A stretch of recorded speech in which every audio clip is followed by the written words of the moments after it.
Muhezin Efendi. Akıncı adamlarıma saldırmış.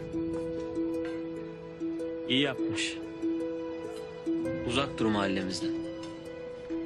Peki sen nereden biliyorsun bunu? Neyi? Neyi mi? Mahallede iş yaptığımı. Mahallede esnaftan haraç almaya iş yapmak mı diyorsun? Sana nereden biliyorsun dedim. Akıncı'yla bir tanışıklığım var belli. Geçen senin mahallende gördüm onu. Yoksa yaptığım işleri sana o mu söyledi ha? Ben sana söyleyeceğimi söyledim.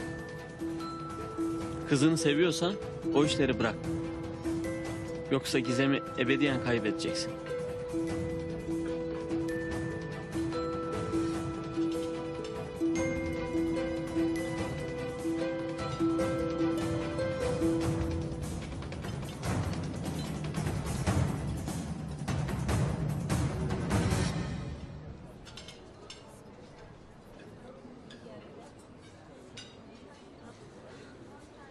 Ne işin var senin burada?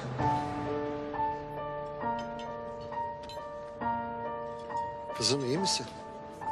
Omuzun nasıl? İyileştin mi? İyiyim ben.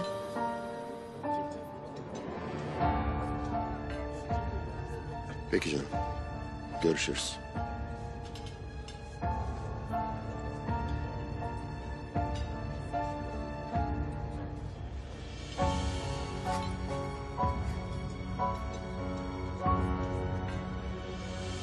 Ne konuştu seninle? Önemli bir şey değil. İyisin değil mi sen? İyiyim.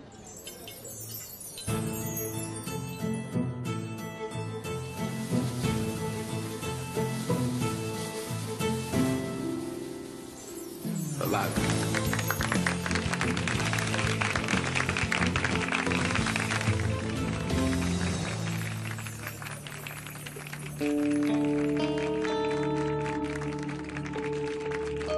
Ulan şerefsiz seni. Ulan şerefsiz seni. Seni bir elime geçireyim yapacağımı biliyorum.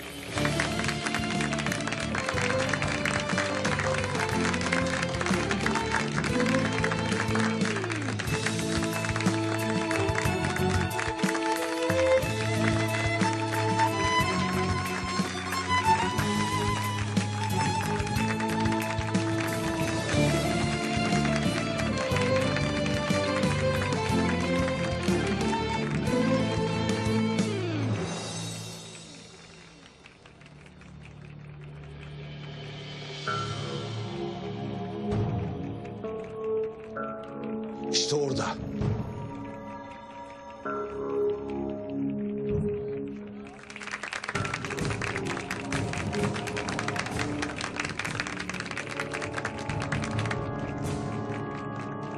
Baba ne yapıyorsun sen burada? Ben burada kızım saklambaç oynuyorum. Benimle oynamayıp da başkalarıyla mı oynuyorsun baba?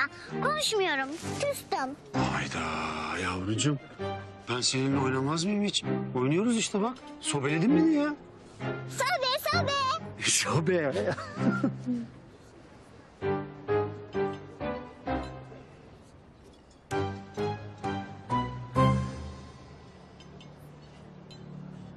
Gidip pasaportta parayı alayım da kaçayım buradan.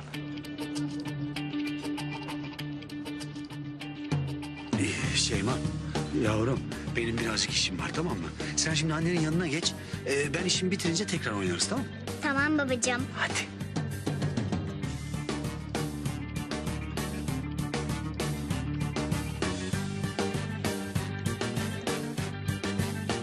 Şerefsiz. Arkadan dolanıp enseleyim.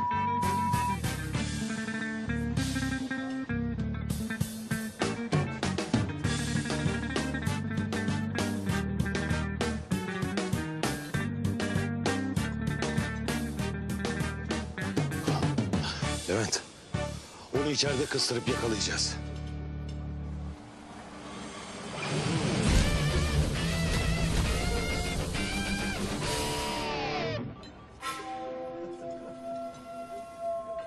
Değerli ve saygıdeğer konuklar, bu mutlu gecede bu iki güzide çift adına sizlere hoş geldiniz diyor ve iyi eğlenceler diliyorum.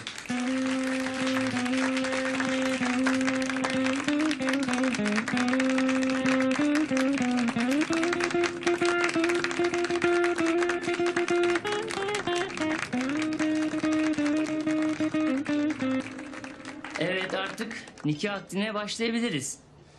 Hadi bıçkın Adnan, harekete geçme zamanı. Her şey konuştuğumuz gibi. Git şu elektriği kes.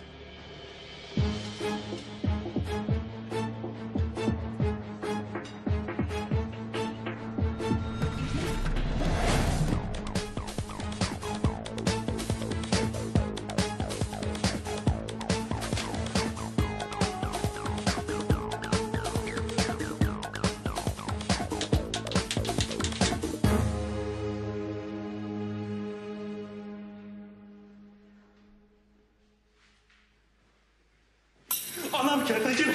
Gel buraya. Gel buraya. Şerefsiz. Gel. Aç kapıyı. Aç kapıyı. Siz Tülin Şanlı, yanınızda oturan Azmi Bulut Beyefendi'yi hiçbir etki ve baskı altında olmaksızın özgür iradenizle eşiniz olarak kabul ediyor musunuz?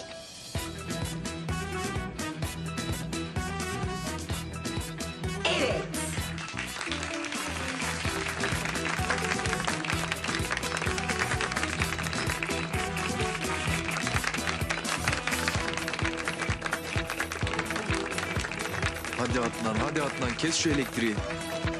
Ulan ne diyorum ben be? Ne Adnan'ı? Melis. Hadi Melis, hadi Melis. Kapıyı mı geberteceğim seni yoksa? Bana bak lan. Oğlum gelme lan. Polise her şeyi anlatacaksın, anladın mı beni? Lan! Kalk! Gel bırak! Lan gel buraya! Bak! Buraya gel! Gel! İmdat! Adamı öldürüyorlar, imdat! Ulan! Sus lan! Şerefsiz! Siz Azmi Bulut, yanınızda oturan Tülin Şanlı hanımefendiyi hiç kimsenin etkisi ve baskısı altında olmaksızın özgür iradenizle eşiniz olarak kabul ediyor musunuz?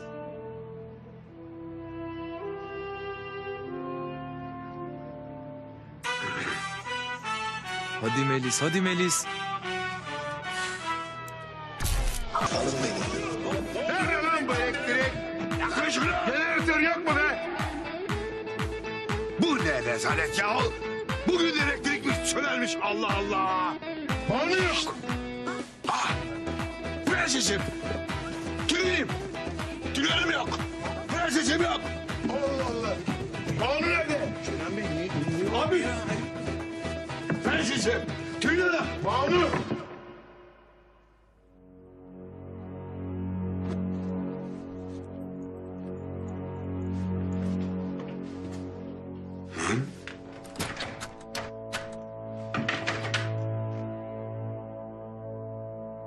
Ünsal abi.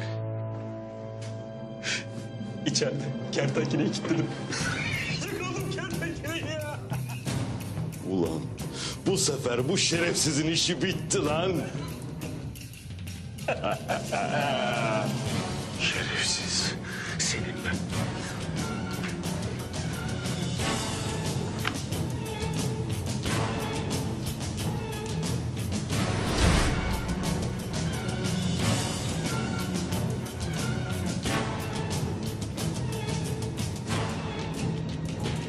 Bittin lan kertenkele.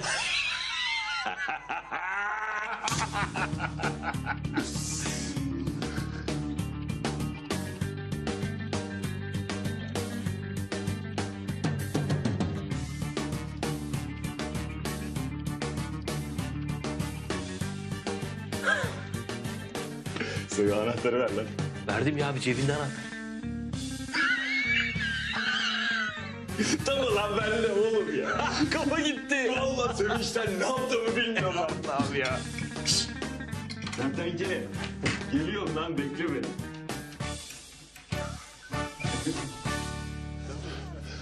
Prenses yok. Prenses yok. Prenses yok.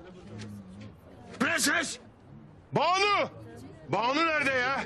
Ya prenses yok.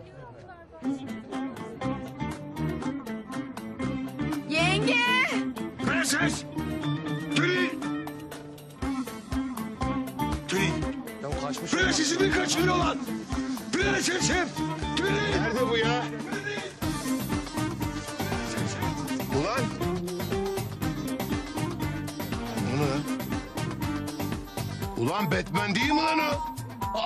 Batman yengeyi kaçırıyor. Fakat ben şimdi anlamadım. Bu Batman'in yengeyle ne alakası var ya? Ya sen ne değişik bir adamsın ya. Batman'i gerçek sanıyorsun. Bu Batman değil. Batman maskesi takmış düz insan. Kesin lan! Kesin! Hayvan herifler! Oğlum yengenizi kaçırıyorlar. Siz burada tırmırı yapıyorsunuz. Koşun!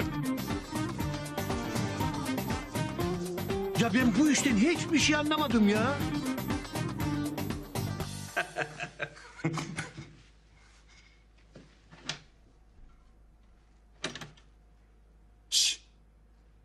Kertenkele. Açsana lan. Korkma korkma bir şey yapmayacağım.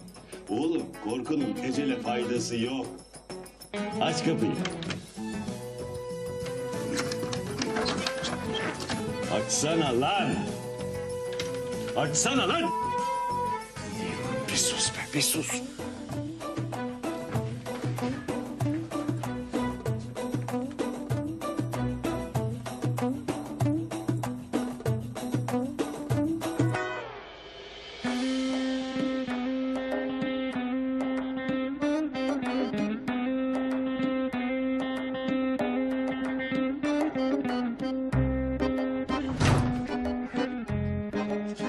Yardım etsin.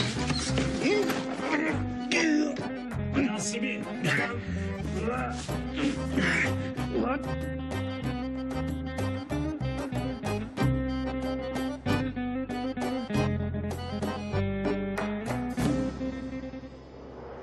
Levent abi. Ne oluyor lan? Ya, Koş gelinleri kaçırdılar. Yetiş. Ne? Gelinleri mi kaçırdılar? Ya arkadaş bu ne cesarettir ya? Ya düğün günü gelinler kaçırılır mı? Allah Allah. O zaman ne yapalım? Ha, Hicabi bak sen burada dur. Kertenkele içeride. Amirim onu sıkıştırdı. Sakın bir yere kaçmasın. Ben de şu gelinleri kim kaçırdı ona bakayım bari. Tamam sakın kıpraşma bir yere burada kal. Of. Yetiş abi yetiş.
Sultanım! Prensesim! Prensesim!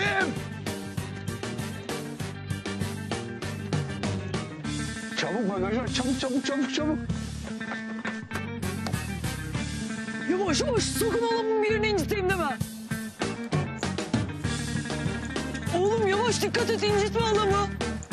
Kardeşim madem o kadar korkuyordu üzerine aman kırılacak eşya var diye yapıştırsaydın. Aman ne espri ne espri. Prensesim! Kurtaracağım seni! Yetiştim! Eyvah babam çabuk bizi görmeden kaçalım. Çabuk Koş çabuk koş çabuk koş çabuk. koş koş koş.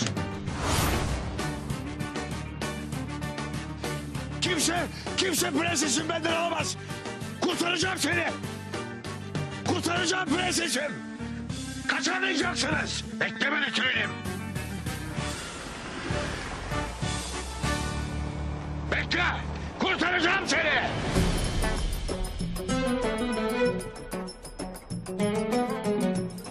Yettim bana!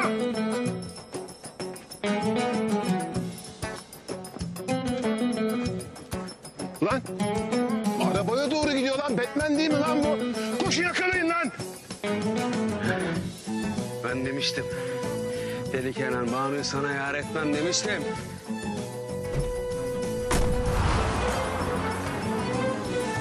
Binin lan arabaya. Yakalayalım şu Batman'i.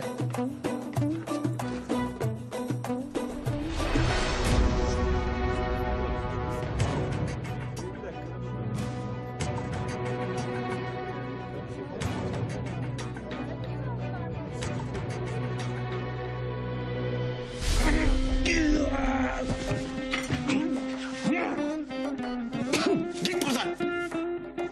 Aç. Allah'ın belası. Allah'ın belası. Üç deyince. Rüştü abi. Üç. Ulan. Aç lan. Sensin. Niye açılmıyor lan? Yıklan seni. Yıklan. Ulan seni geberteceğim. Dur.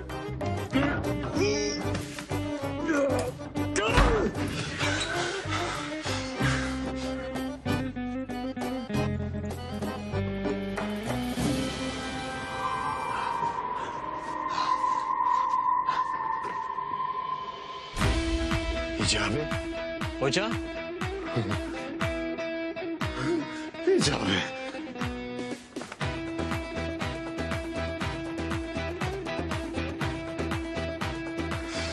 Çok sinirlendim. Gerçekten. Hadi.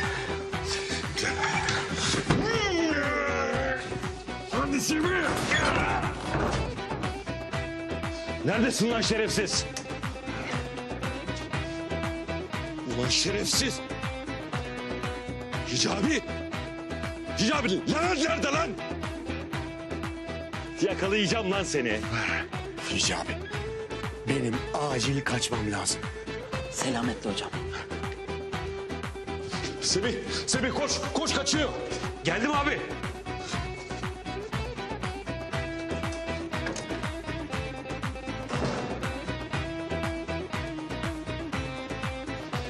Kertenkele teslim ol. Ya bırak peşimi, benim suçum ya.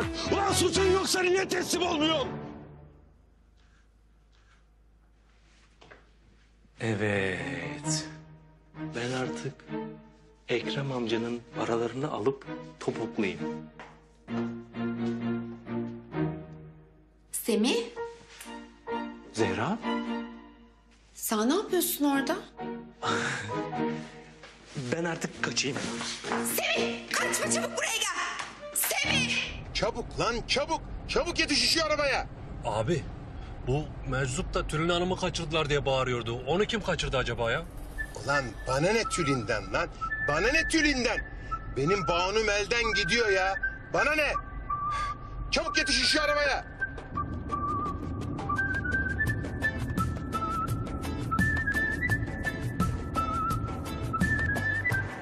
Lan! Lan!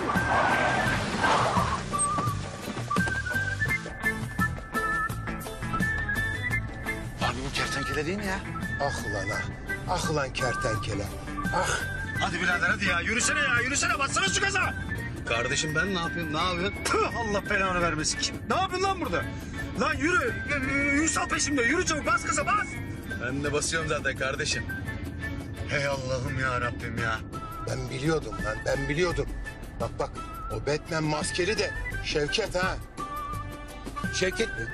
Kertenkele ile birlikte Banu'mu kaçırdılar. İkisini de yaşatmayacağım. Dilim dilim doğrayacağım o ben. Ne oluyor lan? Amirim. Hadi bu kalkın. Geç. Ne oluyor lan? Ya amirim gelinleri kaçırıyorlar. Ne gelinleri oğlum? Yani Tülin'le Banu'yu kaçırıyorlar amirim. Ne? Ulan kertenkele. Ulan şerefsiz. Kesin bak bu işin içinde kertenkelenin parmağı var. Ya amirim sizin kafanıza da meteor düşse kertenkeleden vereceksiniz ya. Ne diyorsun lan? Konuşma. Senin yüzünden kertenkeleyi kaçırdık. Sen görev yerinden niye ayrılıyorsun? Gelinleri kurtarmak için. Ama ben görev yerimi Hicabi'yi bırakmıştım amirim. Ulan ben senin yapacağın... Ulan hayvan herif. Hicabi kertenkeleyi nasıl yakalasın? Yakalayamasa da dua ederdi amirim. Allah'ım ne olur yakalayalım diye. Bir işe yarardı ne bileyim yani. Levent uçacağım sana şimdi buradan ha. Lan oğlum senin ne işin var lan burada? Ne yapıyorsun sen? Banu'yu kaçırdım kardeşim. Ya Şevket 100 kere demedim mi sana şu Banu'dan uzak dur diye ya. Allah seni kahretmesin. Bir de şimdi deli Kenan takılacak peşimize. Peşimizde zaten. Arkamızdaki araba o. Ulan Şevket. Ulan Şevket. Arabaya bindiğimi de gördüyse beraber kaçırdık zannedecek şimdi Banu'yu. Zannetsin kardeşim ne güzel işte maceraya bak. Tipini Ulan kertenkele. Seni Ünsal'dan önce yakalayacağım. Ulan nasıl kaçırırsınız lan siz benim Banu'mu? Derinizi yüzeceğim. Kazığa ulan sizi. Kazığa. Ölmek için yalvaracaksınız ulan bana. Yalvaracaksınız. Durdur arabayı. Durdur ineceğim ben. Yok ya durdur. Ne kadar rahatsın ya. Durdurayım da Kenan bizi öldürsün değil mi? Ulan Şevket. Ulan Şevket. Bas gaz hadi bas. Basıyorum kardeş. Sanki başka bir şey yapıyorum ben burada.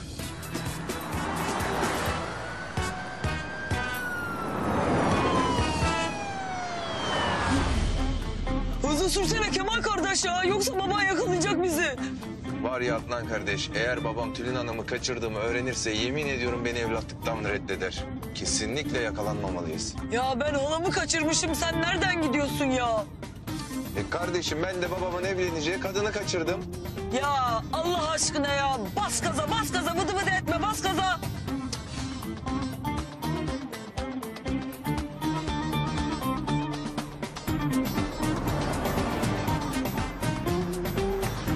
Alçaklar. Tülin'i benden alamayacaksınız. Bu ne büyük rezalettir ulan böyle. Ulan Kenan, ulan Kenan. Bir geline bile sahip çıkamadın be. Yazıklar olsun sana. Ciklet. Çantayı getirin.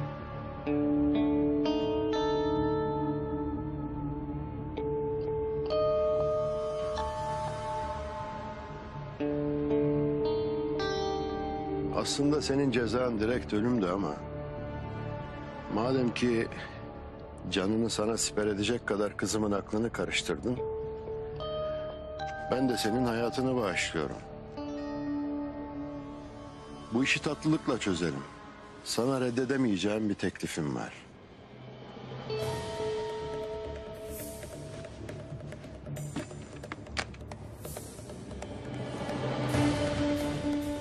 Gizem'den uzak durursan bunların hepsi senin. Bütün dünyayı da bana versen yine de Gizem'den vazgeçmem. Şimdi al bu pis paranı defol buradan. Bittin ulan sen.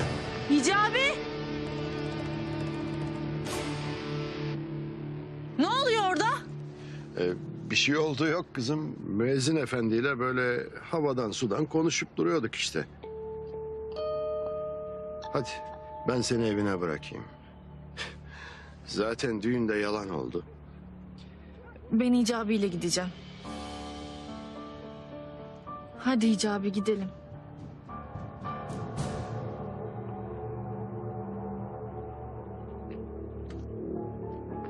Yok. Bu iş böyle olmayacak. Şenay'la çözeceğim bu işi. Kızım seni başka bir kadınla yakalayınca bakalım ne olacak müezzin efendi. Yürüyün lan. Operasyona başlıyoruz. Durdur lan arabayı. Durdur. İneceğim ben. Banu'yla seninle işlerinle uğraşamam ben. Senin kardeşim ben tek başıma kaçırırım Banu'yu. Ulan manyak. Zaten tek başına kaçırdın. Ben mi kaçırdım Banu'yu? Allah Allah. Dur şurada. Bir kere yanımda ol, bir kere yanımda ol ya. İn. Hadi in. Lan kertenkele kaçıyor lan. Abi ne yapacağız şimdi? Şevket mi, kertenkele mi? Hangisinin peşine düşeceğiz? Benim kafam karıştı ya. Ulan oğlum önce Banu'mu alacağız. Düşün şunların peşine çabuk.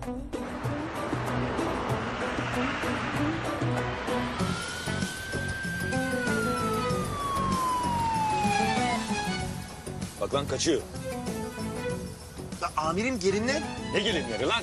Bana ne gelinlerden? Bizim işimiz kertenkeleyle.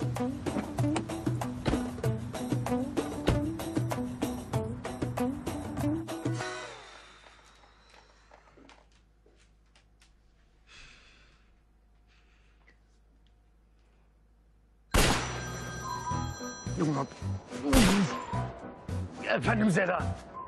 Canım, Ünsal enişteme yakalanmadın değil mi Ziya? Çok meşgulüm, sonra ara. Ziya o ses ne? Ya hayatım yani havai fişek gösterisindeyim.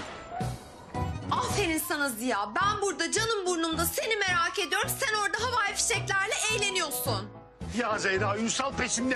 Allah aşkına sonra ara ya. Sen hep Ünsal benim peşimdeyken arıyorsun.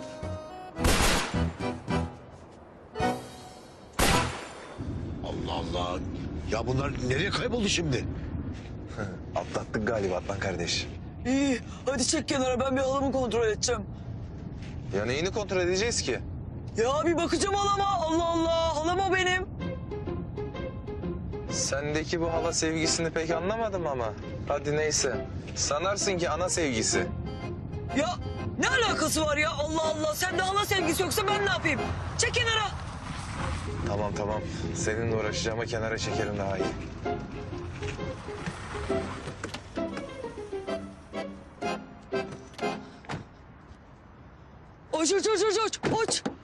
Aç.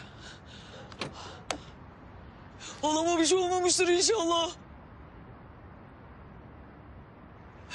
Hiç kımıldamadan yatıyor. Eteri fazla mı kaçırdın yoksa? Merak etme Adnan kardeş. Şimdi ayıltırız onu. Bu kim lan? Banu! Pardon? Deli Kenan'la evlenecek gelini kaçırmışız. Nasıl olur lan bu? Gelinleri karıştırmışız. Karıştırmış mıyız?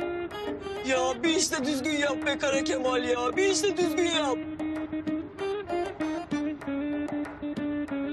Kardeşim niye bütün suçu bana atıyorsun ki? Biz birlikte kaçırmadık mı bu kadını? Belli ki karanlıkta karıştırmışız. Bir saniye.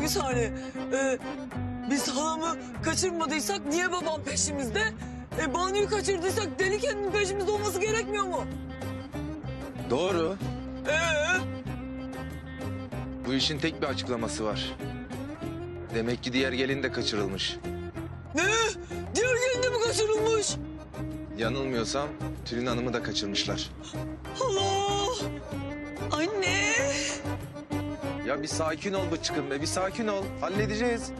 Ya nasıl kaçırılmış? Kim kaçırmış? Ya ne bileyim Adnan kardeş, ben de seninle birlikteydim. Halam. Kesin o baba Kadir kaçırdı halamı. Ya Adnan kardeş, baba Kadir senin halan niye kaçırsın ki? Melis'in yerini öğrenmek için. Ya sen iyice kafayı yedin ya. Baba Kadir'in tek derdi benimle. Ne yapsın senin Melis'ini ya da halanı? Ya bırak Allah aşkına ya. O adamdan her şey beklenir. Kötü adam o. Sokrat'ı da bulamadık. Halamı nasıl bulacağız ya? Durmadan halam diyor ya. Kızım anneni kaçırdılar. Sen neyin derdindesin ya? Ya bıçkın sen rahat ol. Halledeceğiz. Halanı da bulacağız. Yeter ki bir sakin ol. Ya nasıl bulacağız halamı?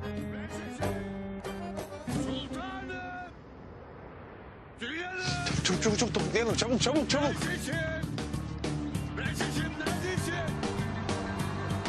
Prensesim!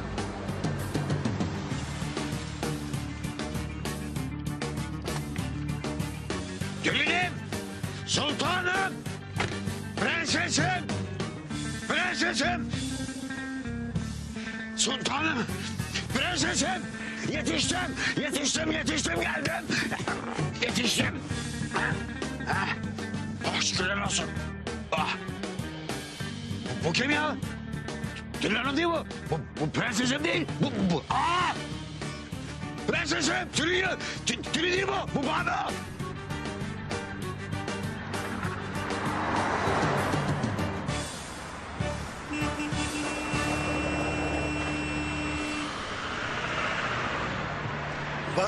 Lan oğlum nereden çıktı bu kamyon?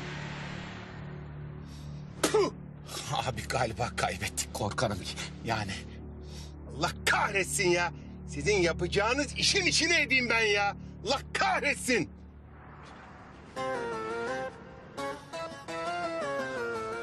Alo. Ne oldu Azmi? Buldun mu Tülin'i? Yok. Tülin'i bulamadım. Banu Hanım'ı buldum. Ne?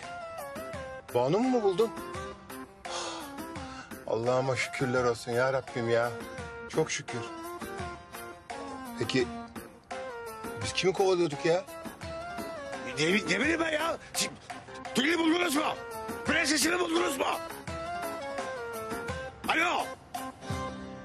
Lan bana bakın. Bu Şevket Tülin'i kaçırmış lan.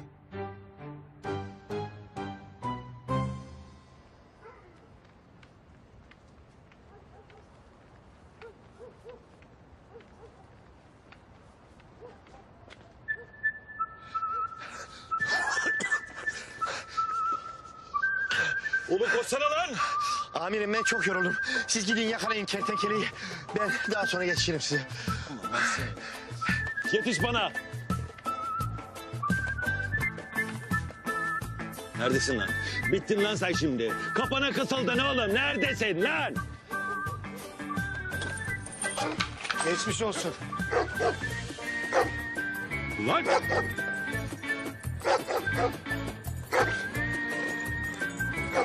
Ne oluyor lan? Hiç boşuna ateş etme Ünsal. Mermilerini saydım. O şarjörde mermi yok. Niye kilitliyorsun lan beni? Yeni arkadaşınla mutluluklar dilerim Ünsal'cığım. Heh. Hoş! Hoş! Hoş! Levent! Lan Levent! Yetiş lan, köpek yiyecek beni!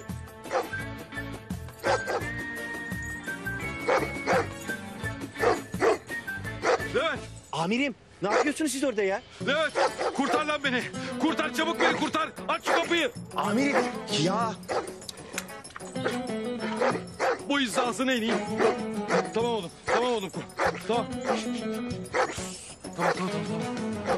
Amirim bu kapı zincirli. Oğlum ateş etsene lan! Tamam amirim. Tamam amirim tamam ediyorum ben şimdi.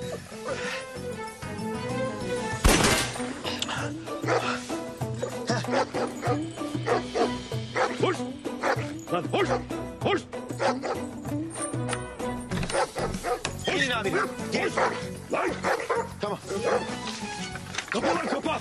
Tamam amirim. Yiyordu oğlum beni. Ulan kertenkele. Beni köpeğe yem edecekti şerefsiz. Ulan bunun hesabını soracağım lan senden. Nereye gitti lan o? Nereye gitti? Bu tarafa herhalde amirim. Koş Levent.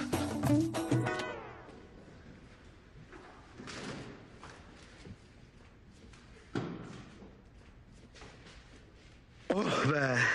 Nihayet beklenen gün geldi. Gel. Gel Banu'm. Allah.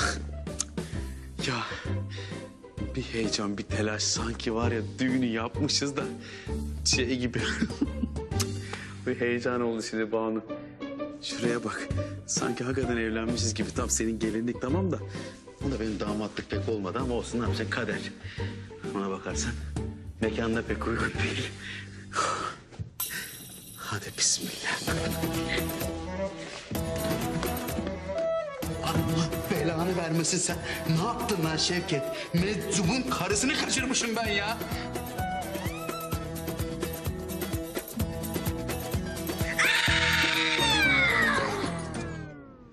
Kadın fade out'la bayıldı. Allah'ım. Ya ben bir işi de düzgün yapsam ya. Ulan gitmişim Tülin yengeyi kaçırmışım ya. Yazıklar olsun bana. Ne yapacağım ben şimdi?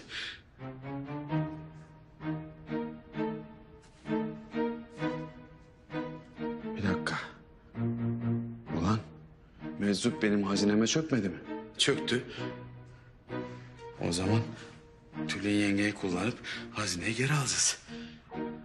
Aferin lan Şevket. Hemen durumu kurtardın. Ne yapalım? Banu'ya niyet, Tülin yengeye kısmet oldu. Sana bir şey olacak diye çok korktum ya. Olmadı ama olabilirdi. Ya ben bıktım artık bu saçmalıklardan ya. Sen merak etme. Ben o şerefsizi yakalayıp... Ya hala konuşuyorsun hala. Ben gidiyorum. Biraz kafayı toparlamam lazım. Tamam. Sakin ol. Bana bakın lan. Banu Hanım eve bırakın. Biraz kafa dinlesin hadi.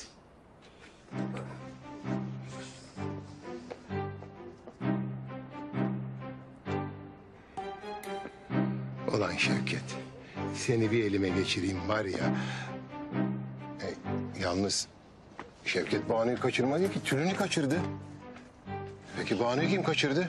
Hayırdır baba, ne oldu burada? Sorma oğlum sorma. O Şevket Banu'yu kaçıracağım diye yanlışlıkla Tülin Hanım'ı kaçırıyor. Prensesimi kaçırdı. Şevket mi?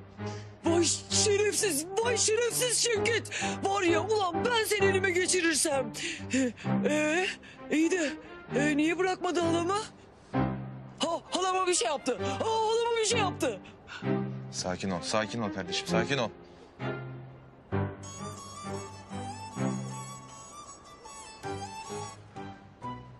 Efendim? Mr. Mesut, o lanet kulaklarını aç ve beni iyi dinle. Müstakbel eşin şu an elimde. Şevket arıyor. Hadi be. Bana bak Şevket. Prensesime bir şey yaparsan seni öldürürüm. Ulan o kadar sesimi değiştirdim. Nasıl tanıdı bu herif beni şimdi ya? Lan Azmi, yerliden devam edelim. Bana bak. Eğer hazinemi bana geri vermezsen Tülin Hanım'ı unut. Duydun beni? Hemen. Yarın itibariyle hazinenin geri kalanını bana getireceksin. Hepsini harcamadıysan inşallah şerefsiz herif. Yarın seni arayacağım. Telefonunun sesini açık tut ve elinde olsun. Tamam mı?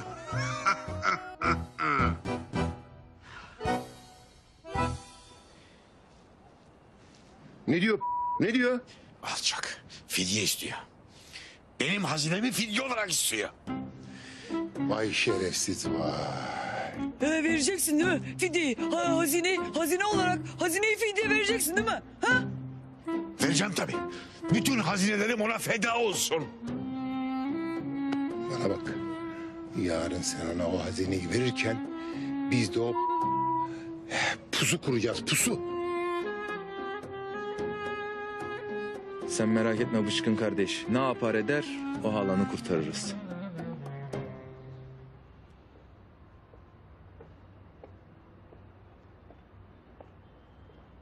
Ya Hicabi, bir şey soracağım sana. Düğünümüzde beni kaçırsalar sen ne yapardın? Seni kurtarırdım. Nasıl kurtarırdın ya? Yani adamların üzerine çöküp onları dövüp seni kurtarırdım Gizem. Peki ya adamlar senden daha güçlü olursa ve seni döverlerse? Yani dövülsem de seni yine de kurtarırdım Gizem. Çok komiksin Hicabi ya. Dövülsen nasıl kurtaracaksın ki beni? Neyse. Eşlik ettiğin için teşekkür ederim canım. Rica ederim. İyi akşamlar Hicabi'ciğim. Hayırlı akşamlar.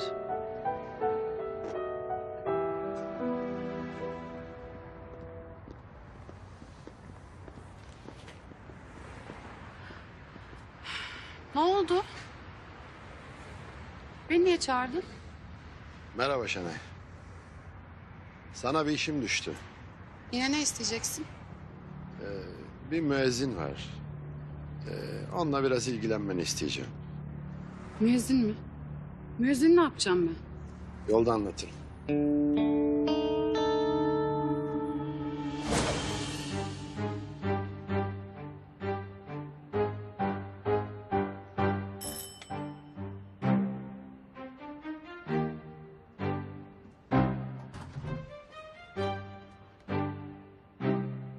Hocam? Hicabi.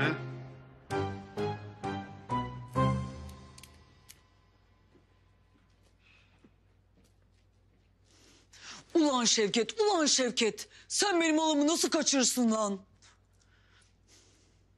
Var ya kendi ellerimle doğrayacağım seni. Kıza bak ya. Hepten psikopata bağladı ya. Ya sakin olsana Bıçkın. Yarın çökeceğiz o tepesine. Al bak, sevgilinin adam öldürdüğü yetmedi. Bir de arkadaşıyla birlikte gelin kaçırıyor. Ne alakası var? Yenge bir Şevket kaçırdı. Şevket kim ya? Şevket o aklıyla gelin kaçırabilir mi? Bütün planı senin o kertenkele yaptı. Ya Ziya niye Tülin yengemi kaçırsın? Saçmalama. Niye kaçırsın? Tabii ki de babamın parası için. Yok ben bu deli saçmalıklarına daha fazla katlanamayacağım. Göreceksiniz lan. Ünsal'dan önce o ikisini ben yakalayacağım ben. Lan kertenkele, iyi ki Tülin'i kaçırdınız. Yoksa bu düğün iptal olmazdı. Bir işe yaradınız valla. Anlayacağın durum bu işte Hicabi. Bir kumpasa kurban gittik yani. Bir an önce kendimi aklayıp temize çıkarmam lazım. Hocam hiç merak etmeyin. Aklanacaksınız inşallah. Bu Semih denen adam her şeyi itiraf edince sorun kalmaz değil mi hocam? Ona her şeyi itiraf ettirince sorun kalmayacak da bir türlü beceremedim. Şu Ünsal'da bir fırsat vermedi bir türlü yani. Bu arada Hicabi birkaç gün sende kalacağım artık, kusura bakma. Ne demek hocam? Başımın üstünde yeriniz var. Canım hocam. Sana da rahatsızlık verdik ama. Estağfurullah hocam. Rahatsızlık ne demek? Kendi evinizmiş gibi. Eyvallah Hicabi. Canım neredesin? Yakalanmadın değil mi? Yok hayatım, Ünsal'ı atlattım, merak etme beni. İyiyim. Neredesin şimdi? Hicabi'nin evindeyim. Hicabi'nin evinde mi? Ya merak etme, ben burada güvendeyim canım. Sen beni boş ver de. Asıl Semih'ten haber ver. Dedemin odasına giderken gördüm onu. Sanırım bir şey almaya çalışıyordu. Beni görünce de hemen kaçtı. Demek ki orada ihtiyaç duyduğu bir şey var. Kesin gene gelecektir. Tekrar geldiğinde bana haber ver, tamam mı canım? Tamam canım, merak etme. Sen gelene kadar da ben onu lafa tutup oyalarım. Aman ha, gözünü seveyim, çok dikkatli ol Zehra. Ziya, sana bir şey sormak istiyorum. Aklımı kurcalıyor. Bu Şevket var ya, Ne olmuş Şevket'e? Tülin yengemi kaçırmış. Hey Allah'ım ya, Tülin'i mi kaçırmış? O gerizekalı Banu'yu kaçırmamış mıydı? Ben de öyle sanıyordum ama... Bir saniye ya. Sen bunu nereden biliyorsun? Ziya, yoksa duyduklarım doğru mu? Siz Şevket'le bir olup Tülin yengemi mi kaçırdınız? Ne ilgisi var Zehra? Niye ben Tülin'i kaçırayım? Manyak mıyım ben, Allah Allah? Bir ton dert var zaten başımda. Lan oğlum, yani her şeyi anladım. Hadi Banu'yu Kertenkele ile Şevket için kaçırmış olabilirler. Kaçırdılar da yani. Ama Tülin'i kim kaçırdı kardeşim? Ben bunu anlamıyorum. Amirim, benim aklıma sadece fidye geliyor. Ne fidyesi lan? Oğlum kim Tülin'i kaçırıp da fidye isteyecek ya? Tülin lan bu. Orası da doğru tabii.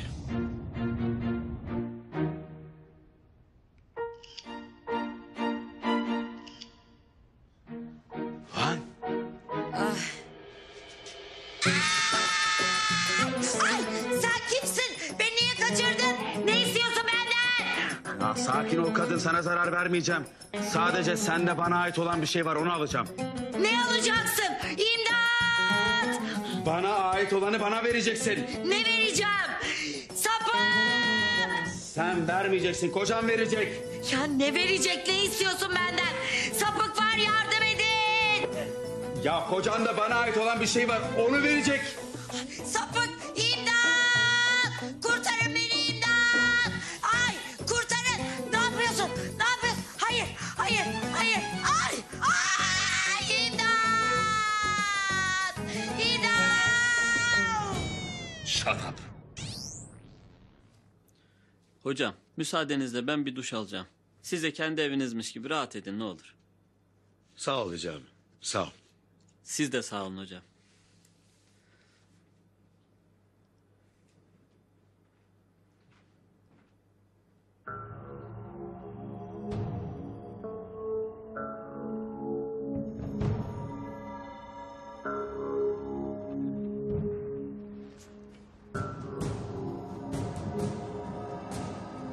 Müezzini baştan çıkaracaksın. Kızım da sizi samimi bir şekilde görüp müezzinden ayrılacak. Artık ne yapman gerektiğini biliyorsun. Benim için çocuk oyuncağı.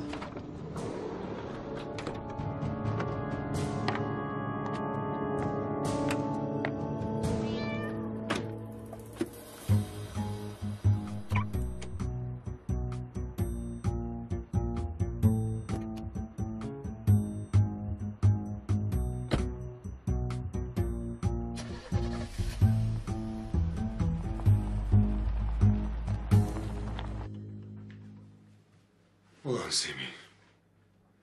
Her şeyi itiraf ettirdikten sonra da bunların hesabını soracağım sana.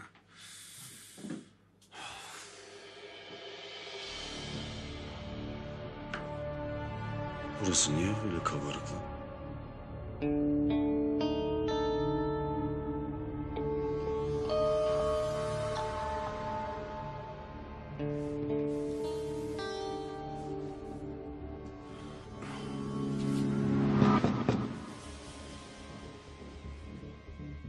Kim bu şimdi ya?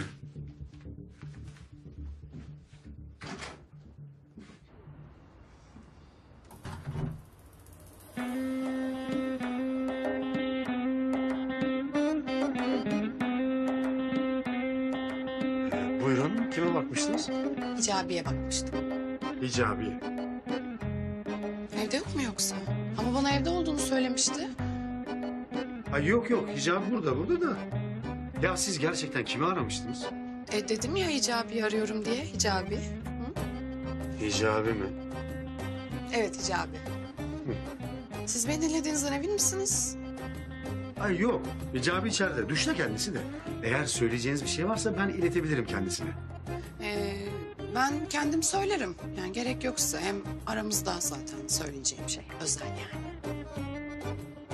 Yanlış anlamayın ama siz ne yapacaksınız Hicabi'yi? Ne biçim soru ya? Ne saçmalıyorsunuz siz? Yani Hicabi'yi ne yapacağımı size mi soracağım? Şöyle çekilir misiniz? Ben bir içeri geçeyim. Çekil. Tabii. Evet, benim soru da bir saçma oldu tabii.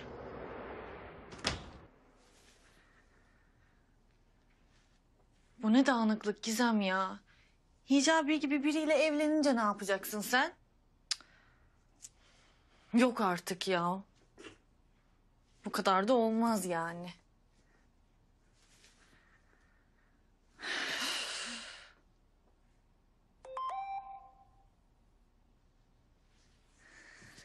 Hicabi kesin bana aşk mesajı göndermiştir.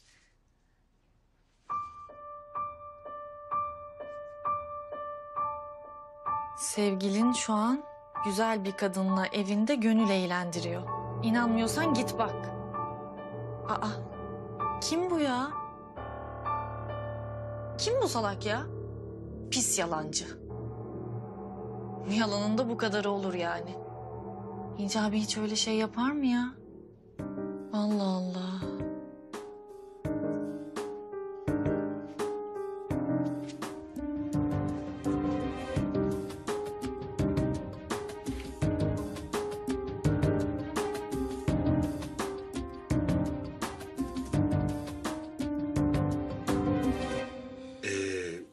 Çok affedersiniz ama bizim Hicabi'nin nesi oluyorsunuz acaba? Ben sizi hiç daha önce görmedim de.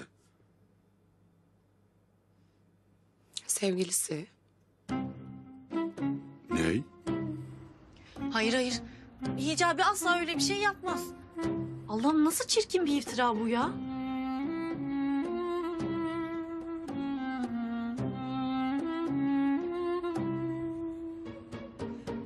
Ses gelmiyor içeriden. Yok ya, gözlerimle görsem bile inanmam. Ama erkeklere de güven olmaz. Hicabi o erkeklerden değil ki. Müezzin üstelik. Saçma. Ben niye geldim ki buraya?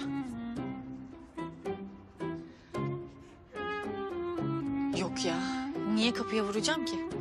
Kapıya vursam içerideki kadın saklanır, değil mi yani? Of dur Gizem bir ya, sakin ol, saçmalama. İçeride kadın madın yok işte. Ama ya varsa?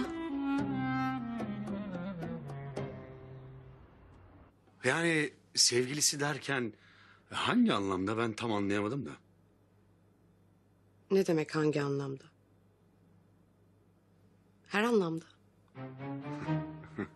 Yani Hicabi ve sen. Evet. Yani aslında yeni çıkmaya başladık biz. Ama bizimkisi ilk görüşte aşktı. Yani birbirimize hemen bağlandık. Hicabi Türkiye güzelinden ne zaman ayrıldı da bu kızla çıkmaya başladı?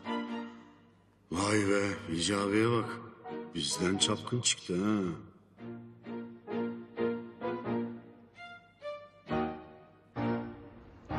Hayır hayır, İçeride kadın falan yok. Böyle bir şey söz konusu olamaz. Yok ya, bu böyle olmayacak. Benim gözlerimle görmem lazım. Şüphe insanın içini kemirir. Ben de kemirilmek istemiyorum.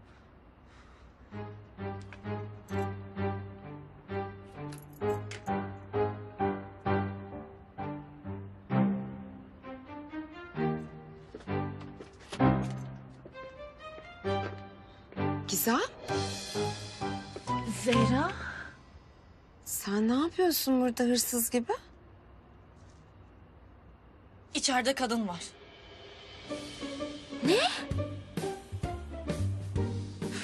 Yani bu hicabi de nerede kaldı? Çıksın artık duştan değil mi? Bir yere mi gidecektiniz? Siz hep böyle meraklı mısınızdır?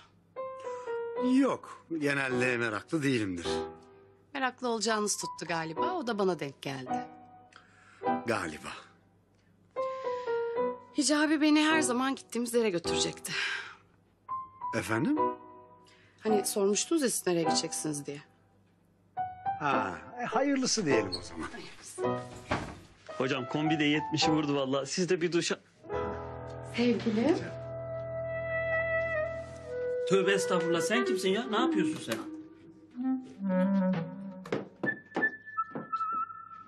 Hicabi!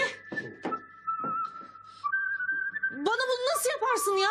Bunu bana nasıl yaparsın Ziya? Ben ne yaptım ya? Ben ne yaptım ya? Daha ne yapacaksın? Şu kadına bak. Daha ne yapacaksın? Şu kadına bak. Gizem, benim hiçbir şeyden haberim yok. Bak daha banyodan yeni çıktım gördüğün gibi. Senin banyoda ne işin var? Senin banyoda ne işin var? Ben ne bileyim, Hicabi banyoda ya. Bana ne icabiden? Ben sana soruyorum Ziya. Ben de sana söylüyorum Zehra. Banyoda olan Hicabi, ben değildim ki. Hicabi niye banyo yapıyor Ziya? Yok artık. Hicabi, evladım sen niye banyo yapıyorsun? Ne gibi hocam, anlamadım. Kim bu kadın Hicabi? Çabuk cevap ver bana. Ya hayatımda ilk kez görüyorum Gizem. Tanımam etmem. Kim bu kadın Ziya? Çabuk cevap ver bana. Hicabi bilmiyor. Yahu ben sana soruyorum. Ben hiç bilmiyorum. Hicabi, evladım bu bayan kim? Hocam siz bilmiyor musunuz kim olduğunu? Ben nereden tanıyayım ya? Sana misafir gelmiş, ben nereden tanıyayım? Hocam daha önce böyle bir kadının gelmişliği yok bana. Siz geldikten sonra geldi. Ben de siz tanıyorsunuz sandım. Tanımıyor musunuz hocam siz? Ya Hicabi, ben nereden tanıyayım? İlk defa görüyorum. Ben de. Zehra Hanım, siz tanıyor musunuz? Ya ben nereden tanıyayım? Ben Allah Allah şimdi görüyorum ya. Gizem, sen tanıyor musun? Nereden tanıyacağım be? Saçmalama. Cevap ver bana, kim bu kadın ve ne işi var burada? Gizem, benim bu kadınla hiçbir ilgim yok. Banyodaydım. Geldim baktım ki salonda bu kadın var. Vallahi bilmiyorum ya. Öyle mi? Evet. Neden baştan söylemiyorsun Hicabi? Söylemeye çalıştım ama sen... Biliyorum. Ben zaten biliyordum senin böyle bir şey yapmayacağını. Senin gibi dini bütün bir müezzin asla böyle bir şey yapmaz sonuçta. Bir dakika ya. Ne oluyor? Ziya? Efendim? Gizem hicabi yapmaz diyor. Tabii, Hicabi yapmaz ya. Terbiyeli bir çocuk, niye böyle şeyler yapsın yani? Ziya! Ya saçmalama Zehra ya. İlla ki birisinin bir şey yapması mı gerekiyor yani? Söyle o zaman. Çabuk söyle o zaman kim bu kadın? Bilmiyorum. Burası Hicabi'nin evi ya. Ona sorsana, bana niye soruyorsun? Hicabi ile ne ilgisi var? Artık lütfen suçunuzu Hicabi'ye atmayın. İnanmıyorum Ziya. Yazıklar olsun sana. Ya ben bir şey yapmadım diyorum Zehra. Kızcağız geldi, ben Hicabi'yi arıyorum dedi. Ben de buyur ettim. Hepsi bu yani, benim bir alakam yok. Hanımefendi, lütfen size söyler misiniz? Bir şey söyleyin yani. Daha ne söyleyecek ne? Her şey ortada değil mi zaten? Üzgünüm canım benim ama senin sevgilin pek de güvenilir birisi değil. Ziya sen ne utanmaz bir adammışsın. Hem de hicabinin evinde. İnanmıyorum sana ya. Hicabi, Ya konuşsana. Bir şey söylesene oğlum. Hocam ne konuşayım anlamadım ki. Utanmaz, arlanmaz. Hicabinin seni kurtaracağını mı sanıyorsun? Tüh! Aa, yeter ama sevgilim, hadi çıkalım, hadi gel. Ne? Sevgilim mi? Evet, sevgilim. Yani bu her zaman götürdüğün yer vardı ya beni. Hadi oraya gidelim, hadi. Ne? Hicabi, sen bu kadını her zaman nereye götürüyorsun? Zaten anlamıştım ben bu kadın Hicabi'ye geldiğini. Benim sevgilim hiç beni aldatır mı? Gözü benden başkasını görmez onun. Çok teşekkür ederim hayatım. Üzgünüm Gizemciğim ama Hicabi hiç de düşündüğümüz biri gibi çıkmadı. Hicabi gerçekten hiç beklediğimiz gibi biri çıkmadı. Hicabi, bana bunu nasıl yaparsın ya? Hocam bir şey desenize. Hicabi kusura bakma, vallahi bir şey diyemem. Bir şey dersem olay üstüme kalacak. Kusura bakma yani. Hep senin sevgilinin yüzünden. Bak bir gün misafir oldu, Hicabi'yi bozdu hemen. Ne bozması ya, ben kimseyi bozmadım. Kim bozdu o zaman? Benim Hicabim yolda yürürken hiçbir kıza dönüp bakmazdı. Kafası önünde giderdi. Gizemcim, canım benim Ziya'ma iftira atacağına dönüp kendi sevgiline baksan iyi olur. Bak hala bornozlu. Ne demişler? Görünen köy kılavuz istemez. Tabii bir de şey derlerdi ona. Kılavuzu karga olanın. Aa yeter artık ama Gizem. Bu kadar da fazla. Ziya'ma haksızlık yapmana asla izin veremem. Ne haksızlığı be? Gece kulüplerinde çapkınlık yapan senin sevgilin değil miydi? Eskidendi canım. Artık değil mi aşkım? Tabii ki hayat. Senden sonra asla. Hadi canım artık sıkıldım. Gidelim buradan. Ya sen de bir bırak ya uzak dur ya. Sen benim Hicabime nasıl dokunursun? Çekil şuradan. Ya dur. Ama sana benim Hicabime nasıl? Bir dakika ya, Allah aşkına. Dur dur. Ay bırak kadını. Ay, sen ne yapıyorsun? Sakin ol. Öldüreceğim. Hocam bir yardım edin. Öldüreceğim. Bıraksana ya, manyak mısın? Bırak. Ay, Hicabi, Söyleyeceğim. Her şeyi söyleyeceğim. Söyleyeceğim her şeyi. Bana para verdiler. Para verdiler. Para mı? Ne parası be? Ne parası? Kim para verdi? Söyle çabuk. Söyleyemem. Söyleyemem. Söyleyemem çünkü beni öldürürler. Ben gidiyorum. Ben gidiyorum. İyi günler.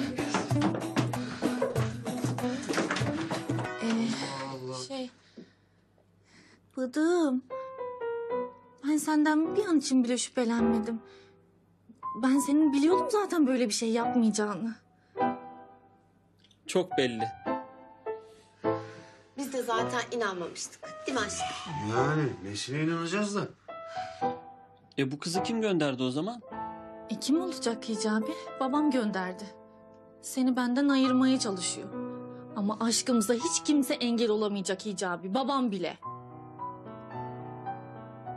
Sen benimsin. Benim küçük bıdığımsın. Kızla işi başaramamış Kadir Baba. Ne yapalım şimdi? İyi düşünmem lazım. Bu müezzin sandığımdan da tehlikeli çıktı. Vuralım mı müezzini baba? Yok ulan yok, sakın ha. Kızım benim yaptığımı anlarsa hayatı boyunca benden nefret eder sonra. Ne yapalım peki baba? Yarın bu müezzinin evine uyuşturucu yerleştireceksiniz. Sonra polise ihbar edeceğiz. Böylece hapsi boylayacak. Tamam baba. Bak dikkatli ol, sakın kızım benden şüphelenmesin, tamam mı? Tamam baba. Siz de mahalleye gidin lan. Şu haraç vermeyen esnafın dükkanlarını yakın yıkın. Abi ya Akıncı yine gelirse? Ulan o Akıncı'dan bir daha dayak yerseniz var ya... ayaklarınıza beton döküp Şamandıra niyetine hepinizi denize atarım. Defolun! Bu dükkanları yakmadan da gelmeyin. Defolun!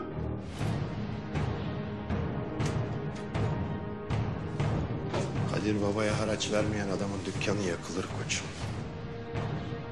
Sabaha bütün dükkanlar kül olacak. Kül.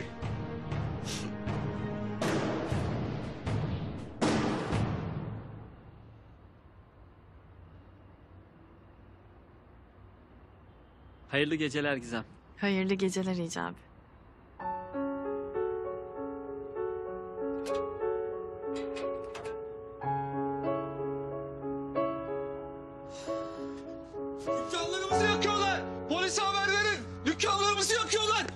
Ne oldu Erol abi? Baba Kadir'in adamları dükkanlarımızı yakıyorlar Hicabi. Dükkanlarımızı yakıyorlar.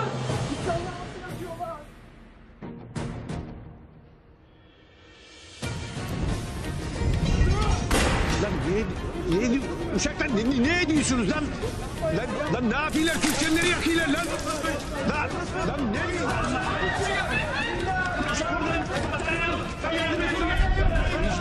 Dükkanım yanıyor, dükkanım yanıyor, yardım edin. Dükkanım yanıyor, ekmek tekrar yanıyor, ekmek tekrar yanıyor, yardım edin, ne olur yardım edin. Her şeyim yanıyor, hayatım yanıyor, çocuklarım yanıyor.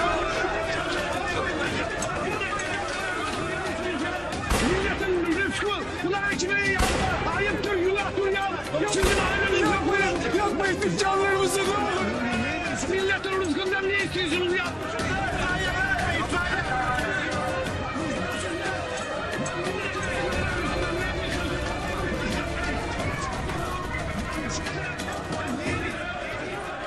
Dağılın lan! Sıkıyorsa gerçek kurtarsın akıllını size! Dağılın lan!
Ulan yandı dükkanlar yandı ya.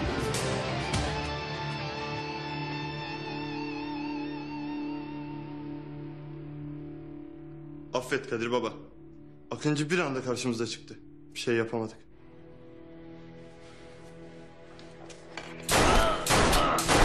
Çıkarın lan şunları. Herifler.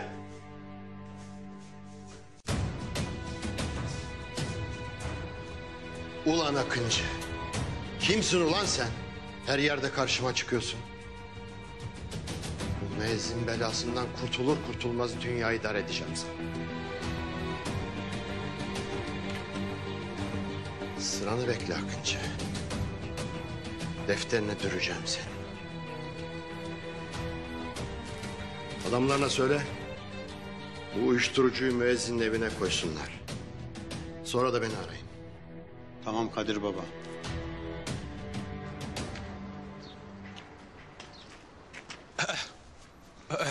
Abi Banu Hanım evde yok. Nasıl yok?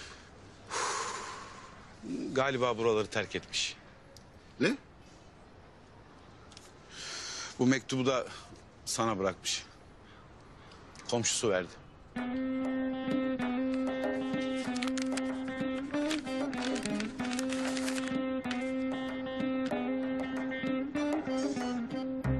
Kenan Bey, kusura bakmayın. Buna daha fazla katlanamayacağım. Ben huzurlu ve sakin bir hayat istiyorum. Sizinle böyle bir hayatımın olmayacağını anladım. Elveda. Banu. Su getir, kolonya getirin. Nasıl lan? Ne kolonyası lan? Ulan kertenkele. Ulan kertenkele. O Şevket şerefsizin elimden kurtarmasaydın bunların hiçbiri olmayacaktı. Ya bu adam niye aramadı? Çıldıracağım ya. Halama bir şey olmaz değil mi? Ya rahat olsana bıçkın. Halana hiçbir şey olmaz. Bak senin üzüleceğine sevinmen lazım. Bir taşla iki kuş vurduk biz. Bak işte. Babam parayı verip çulsuz kalınca senin halan benim babamla hayatta evlenmez. Doğru doğru diyorsun. Doğru diyorsun ama ben yine de o lavuk Şevket halamı kaçırmasının hesabını soracağım. Eyvallah. Zehra beni bu şekilde asla tanıyamaz.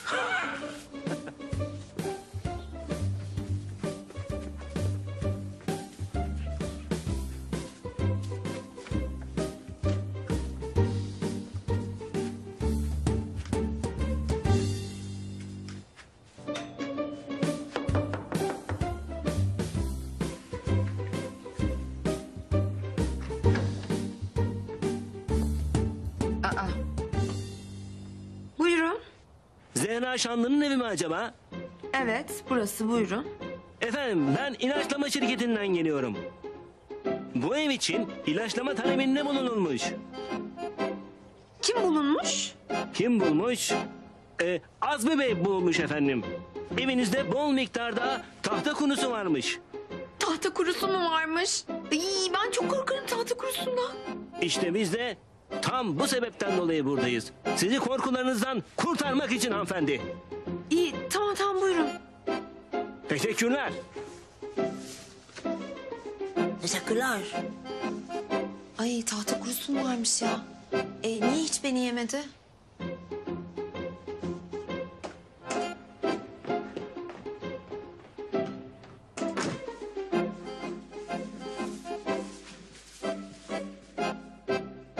İyi günler. İlaçlama şirketinden geliyorum. Kendi güvenliğiniz için bu alan ilaçlanacağından sizi lütfen 2 saatliğine dışarı alayım. İyi günler. İlaçlama şirketinden geliyor. Lütfen teşekkür ederim. Teşekkür ederim.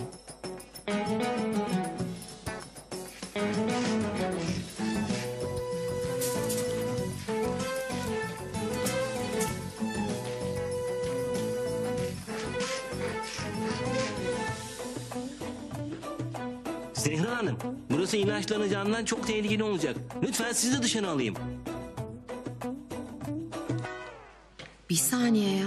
Benim adımın Zehra olduğunu nereden biliyor bu? Ben onun adımı söylemedim ki.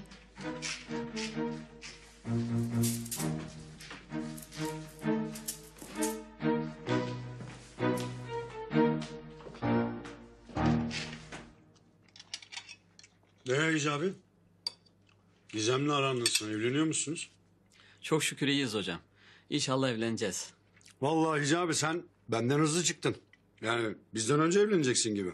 Hocam sorması ayıptır. Siz ne zaman evleniyorsunuz? Allah Hicabi. Düşünüyoruz ama baksana nelerle uğraşıyoruz. Bizimki zor.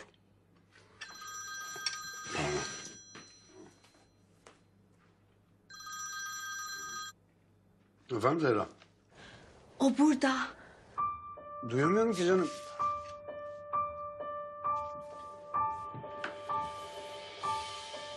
Semih burada. Ne diyorsun? Duyamıyorum. Semih burada diyorum. Tamam anladım. Geliyorum canım tamam.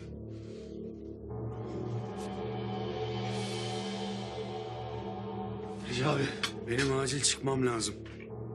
Sen devam et.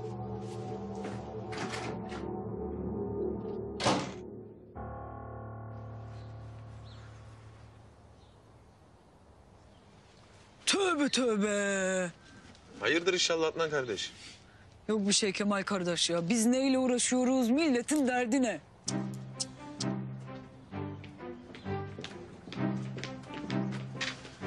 Nerede? Aramadı mı o Şevket daha ha? Söyleyin ya söyleyin nerede? Gidip kafasına bizzat ellerimle sıkacağım o şerefsizin ben. Aramadı. Banu Hanım beni terk edip gitti azizim ya. Yapma Azim. Hep o şerefsiz kertenkeleyle Şevket şerefsizinin yüzünden. İkisini de aynı mezara koymazsam ben de insan evladı değilim. Ya ben fidyeyi vereyim, Tülin Hanım'ı kurtarayım. Ondan sonra ne yaparsan yap. İkisini de paramparça edeceğim. Dilim dilim, lime lime doğrayacağım. Leşlerini köpeklere atacağım. Çok sinirliyim. Çok! Ulan hepsi 7 numaram ha. Pasaportta parayı alayım da. Tüyeyim buradan.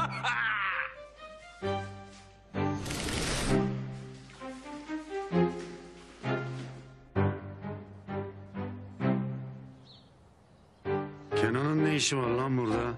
Of inşallah tanımaz. Kim lan bu? Hayırdır inşallah ya. Az önce ilaççıydı şimdi de bu. Ne oluyor lan burada? Arıcı! Ulan şimdi arkadan gitsem anlarlar. Neyse.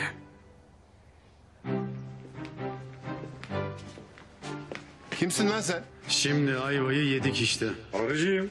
Zehra Hanım çağırmıştı beni. Zehra mı? Zehra seni niye çağırsın ki? Arılar varmış. Onun için. Ne arısı ya? Arkadaşlar siz burada hiç arı gördünüz mü? Yo. Seni Şevket mi gönderdi? Doğru söyle. Allah Allah. Ne Şevket? Ben Şevket tanımam. Ben arı bilirim ya. Ben arılara geldim. Kardeş, arıcıysan burada ne işin var? Hani burada kovan görüyor musun? Aa, ne oluyor burada? Ya dedim ya anlattım ya Zehra Hanım çağırdı. Eşek arısı varmış. Ne? Eşek arısı mı? Ya resmen bu adam kafa buluyor bizle ya. Peki arkadaşlar soruyorum size. Burada hiç eşek arısı gördük mü? Yo. Çıkart lan şu kafandakini. Ya kusura bakmayın ama prensip gereği çıkaramam yani bunu. Başlatma lan prensibine. Çıkar şunu kafandan. Ne oluyor burada? Kim bu? Siz çağırmışsınız. Arıcıymış. Ben mi çağırmışım? Evet. Senin balkonunda eşek arıları varmış. Benim balkonumda eşek arısı varmış. Evet.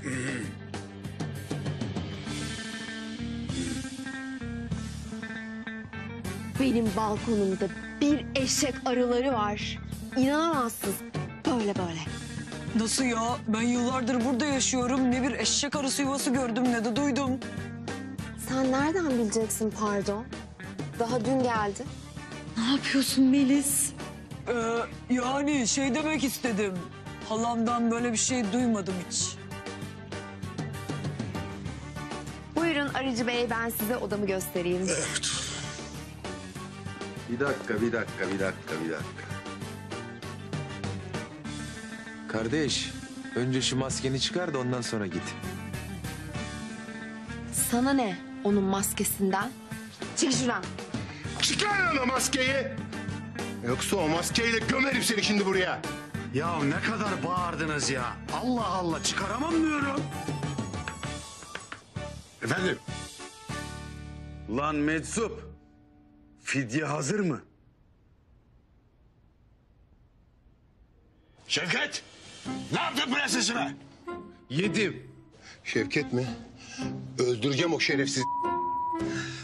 Banu onun yüzünden beni terk edip kayıplara karıştı be. Bak prensesime dokunursan seni parça parça ederim. Yaşatmam seni. Ulan Tülin iyi uzatmayın amma tırstınız ya. Sen paradan haber ver. Hazır. Güzel. Şimdi sana adresi vereceğim yere parayı götürüp bırakacaksın. Sonra ben gidip parayı alacağım. Parayı aldıktan sonra Tülin'in yerini sana söyleyeceğim. Eğer bir yanlış yaparsan ya da yalnız gelmezsen Tülin'i ancak rüyanda görürsün. Tamam mı lan? Ne oldu? Ben gidiyorum. Tülin'imi almaya gidiyorum. Yürüyün lan. Şu Şevket'in işini bitirelim hadi.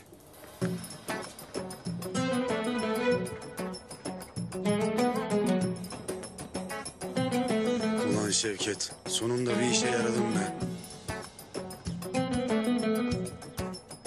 Semih nerede? İçeride. Tamam, sen burada bekle.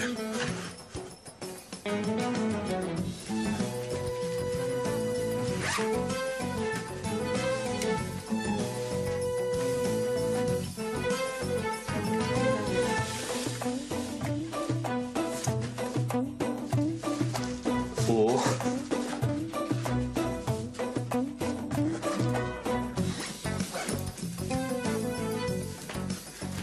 Pasaportla paralar tamam. Artık uzayalım.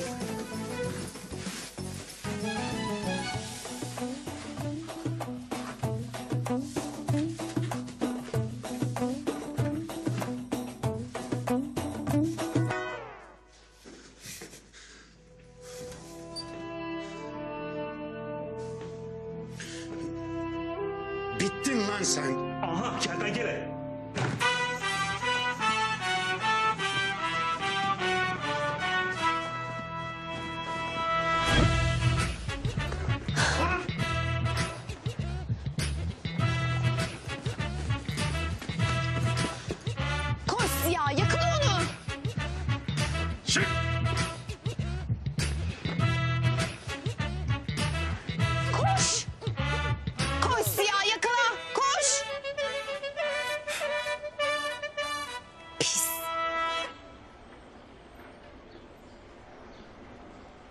Nerede kaldı lan bu meczup?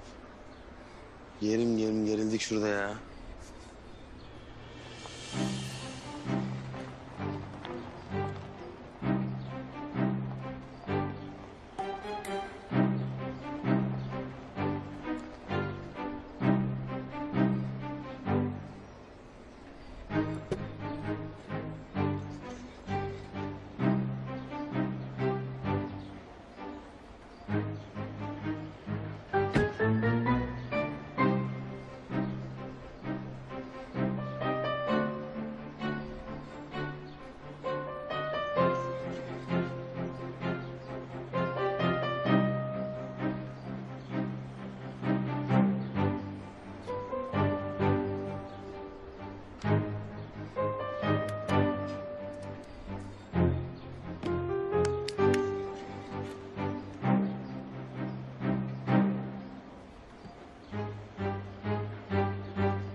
Lan bu para beni bozar be. Bozsun lan bozsun.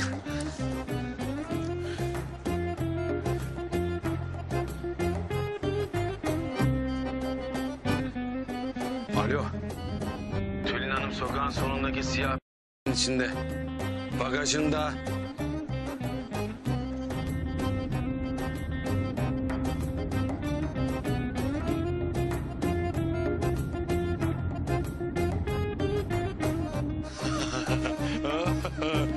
Oo.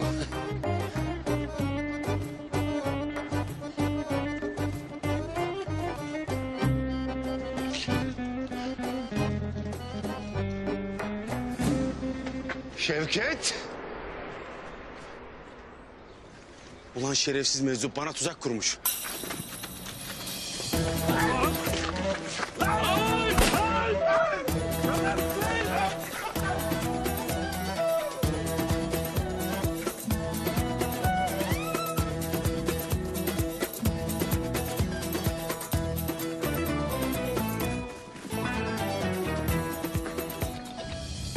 Nerede bulacağız lan bu kertenkeleyi koca İstanbul'da? Kim bilir hangi boş eve girdi? Amirim. Arıcı ilaçlamacıyı kovalıyor. Ne diyorsun lan sen? Aha. Lan ne oluyor lan orada?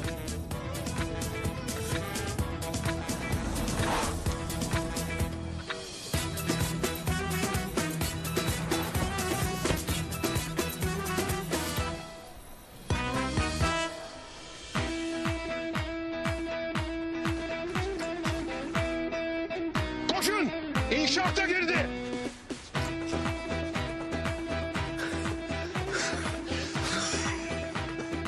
Tavşan kaz. Kazı tutma. Yakalayın lan! Yürüyün lan!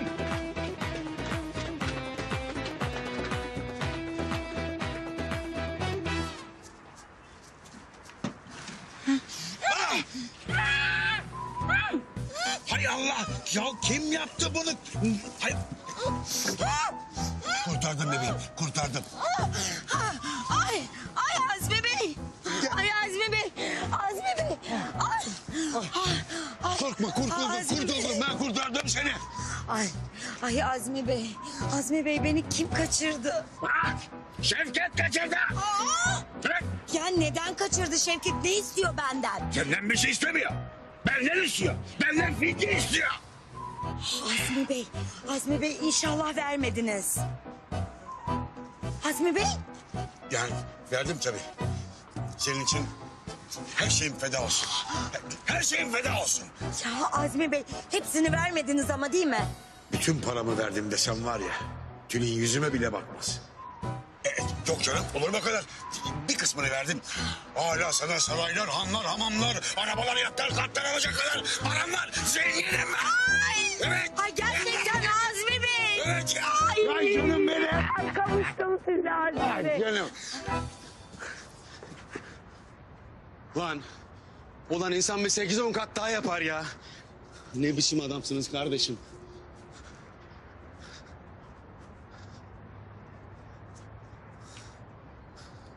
Ne yapacağım lan ben şimdi?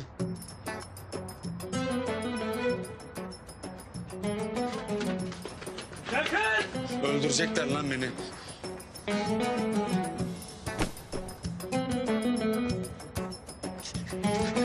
Allah!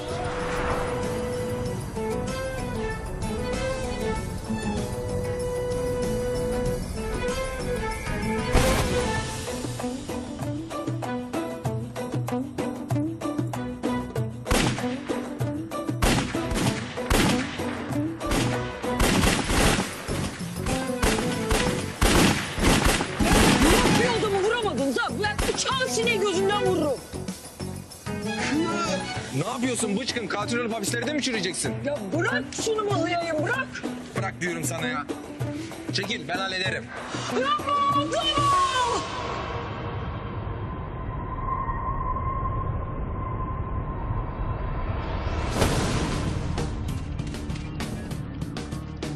Ulan oğlum biz de gidip önlerini keselim hadi.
Lan! Arıcı! Dur lan! Şuna yakalanmadan seni enselemem lazım. Lan!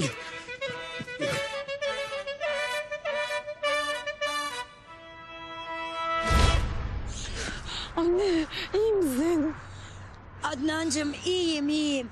Azmi Bey fidye olarak paranın tamamını vermemiş. Yarısını vermiş. Hayırdır baba, ne oldu?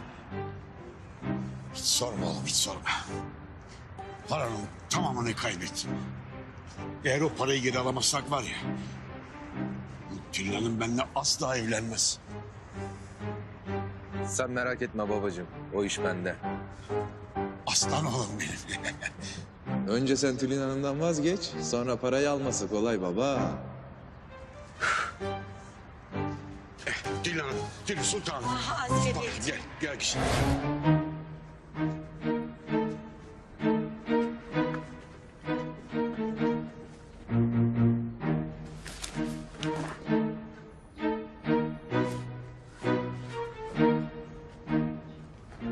Oh be. Vallahi kurtuldum kertenkeleden ha. Kaçtım ha. Sus.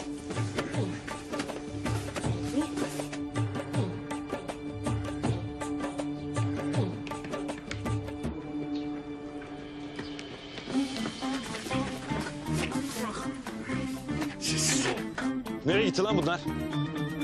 Ulan işe bak ya.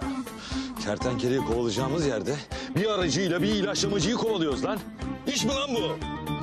Amirim durun. Ben olayı çözdüm galiba. Keskin polis zekamla. Şimdi şöyle oldu. İlaçlamacı aracının arılarını ilaçla öldürdü. Pişt, pişt. O da bunun altına kalır mı? Ya bu yaşlamacı benim aralarımı öldürdü. Ben de onun peşine düşeyim dedi. Onun peşine düştüm. Nasıl? Levent lan. Bunların hepsini sen mi düşündün oğlum? Ya kesinlikle ben düşündüm. Ben bile kendime çok şaşırıyorum abi. Yürü lan yürü. İşimiz gücümüz var. Oğlum seneye var ya emekli olacağım ben. Gerçekten. Yürü. Ya olur mu amirim ya? Saçmalamayın lütfen. Allah kahretsin.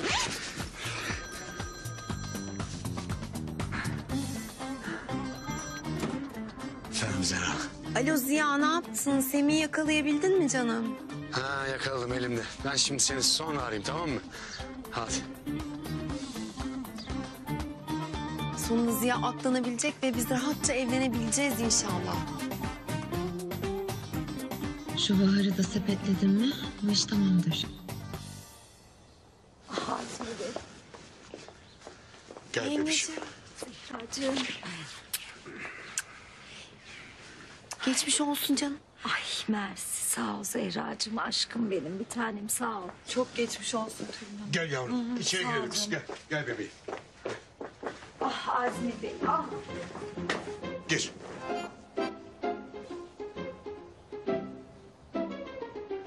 Bahar'cığım. Alamıyorsun gözlerini Adnan'ın üzerinden. Bak Zehracığım, seninle açık açık konuşacağım. Buradan gitmemi istediğini gayet net bir şekilde biliyorum. Evet, gideceğim de. Ama senden tek bir şartım var. Söyle neymiş? Bana Bıçkın Adnan'ı ayarlayacaksın. O iş oldu bilsen. Planımı yaptım bile zaten. Yaklaş. Bak şimdi şöyle yapacağız. Korkunçtu Azmi Bey korkunçtu. İyisiniz değil mi Tülin Hanımcığım? Ya, iyiyim Azmi Bey. Sizin ilginiz sayesinde çok çok iyiyim. İç bebeğim iç. İyi gelecektir. Adnan kardeş, şu halana babamın çulsuz olduğunu söyle de şu tiyatro bitsin artık.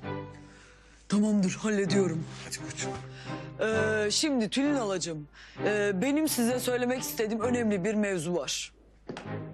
Şimdi bu Azmi Bey var ya... Adnan Bey, Zehra'nın bahçedesi bekliyor. Çok acil bir durum varmış. Hayda.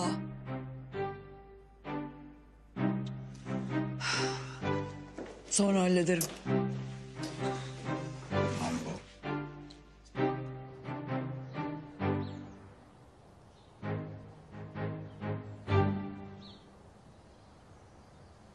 He Zehra söyle. Adnancığım ben sana bir şey söyleyecektim de. Ne söyleyecektin? Hadi de. Söyle hadi. Ay. Bahar Hanım'a bir şey oldu koş.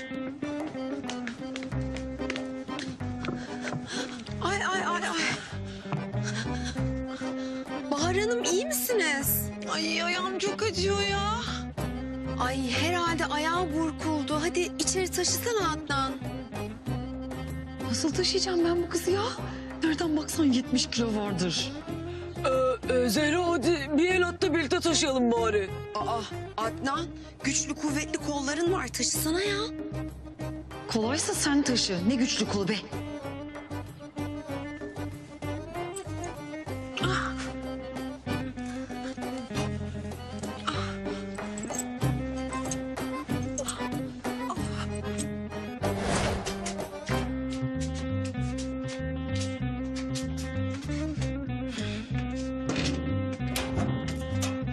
Buyurun.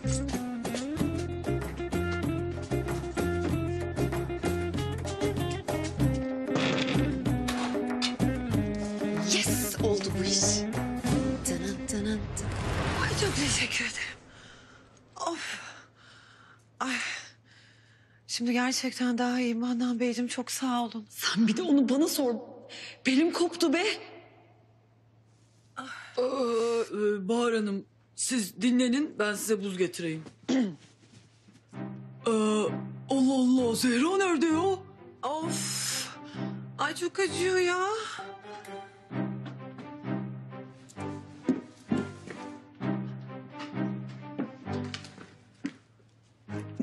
Of.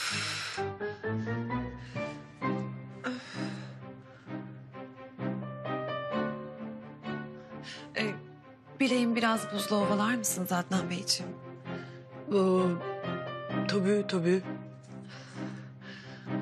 Ay evet çok iyi geldi. Biraz daha yukarı lütfen. Evet. Biraz daha yukarı. Ne oluyor ya? Evet. Devam edin Adnan Beyciğim. Bu kadın ayağım burkulmamış mıydı? Numara mı yapıyor yoksa? Buradan hemen gitmem lazım. Bu kadının niyeti bozuk. Bahar Hanım, size tekrar geçmiş olsun. Benim gitmem lazım. Nereye gidiyorsunuz Adnan Bey? Benim canım çok acıyor. Hayda, bu kapı kilitli. Canım çok acıyor. Buradan hemen çıkmam lazım. Hemen çıkmam lazım. Allah'ım, bu kapı niye açılmıyor? Adnan Bey bir sorun mu var? Kapı kilitlenmiş Bahar Hanım. Ay içeride kilitli mi kalmışız yani?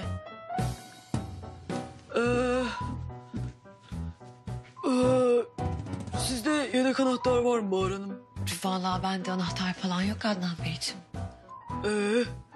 Bizi kim kilitlemiş o zaman? Vallahi hiçbir fikrim yok. Ulan Zehra. Bunlar bana resmen tuzak kurmuşlar. Bu kadın ayağının burkulduğu falan yok. Biraz oturur musun şöyle Adnancığım? Adnancığım mı? Bu kadın hiç tekin değil. Her an beni taciz edebilir. Allah'ım, dikkatli olmalıyım. Of ya, burası biraz fazla mı sıcak oldu acaba?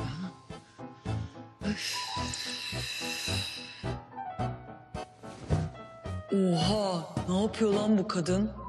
Çıkarsana bak, burası fazla sıcak. Ay ya Bahar Hanım, yok. Ay, ben üşüyorum. Çok soğuk, bakın. Titriyorum hatta, çok soğuk. Ay ne soğuğu canım, gayet sıcak. Bunu da mı çıkarsan acaba? Bahar Hanım, yapmayın Allah aşkınıza. Üşürsünüz, üşütürsünüz, üşüttürürsünüz. Yok canım, ne soğuğu. Yani ben resmen yanıyorum. Allah'ım, ne olur kurtar beni.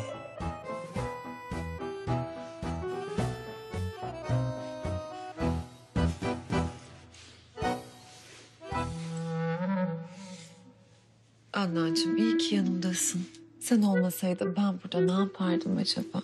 Ne oluyor lan? Öpecek bu kadın beni. Bahar Hanım, ne yapıyorsunuz ya? Yakışıyor mu size? Yani ne farkınız kaldı diğer kadınlardan? Allah Allah ya. Yani siz de bana her kadın gibi çıt dedenek yazıldınız. Oysa ki sizden hoşlanmıştım. Sizi ağır başlı bir kadın zannederdim. Gözümden büyük düştünüz. Verin anahtarı. Adnan Beyciğim, bir dakika. Siz benden hoşlanmış mıydınız? Yani. Ama siz bu durumu istismar ettiniz. Susun. Tamam. Konuşmayın ne olur. Ben gerçekten çok utanıyorum. Yani böyle size olan duygularımın eseri oldum. Ne olur affedin beni, tamam mı? Daha fazla gözümden düşmeden verin anahtarı. Tamam. Hemen veriyorum. Ben yeter ki sizin gözünüzden düşmeyeyim.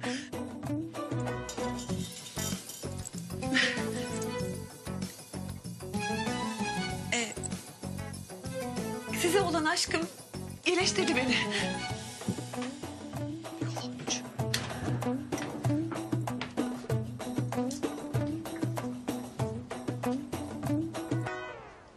Allah'ım affet beni ya. Bayağı bir kadına ondan hoşlandığımı söyledim. Başka türlü kurtulamazdım ki. Bıçkın ne oldu? Elin kör oldu. Kitledin beni o manyak kadınla. Kızım, derdin ne senin ya? Deli misin nesin? Ya Bıçkın, fıstık gibi kız işte, daha ne istiyorsun? Hop dur orada. Adanalı yak, Allah'ın adamı yak. Bizim öyle şeylerle işimiz olmaz. Hadi.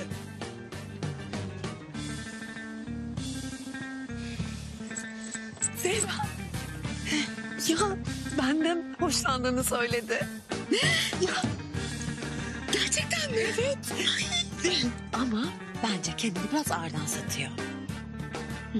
Olur. Ya. Hayırdır Kara Kemal, nereye? Ya sorma, babam illa tutturmuş Şevket'i bul diye. Hazinesini geri istiyor. Sakın bulma. Kafayı mı yedin Bıçkın? Hele önce bir halam benim babamdan ayrılsın. Ben sonra o Şevket'in zaten hesabını keseceğim. Eyvallah. Hadi gel gidip mahallede takılalım kardeş. Şu müezzin çıksa da dışarı işimizi yapsak. Ha çıkıyor.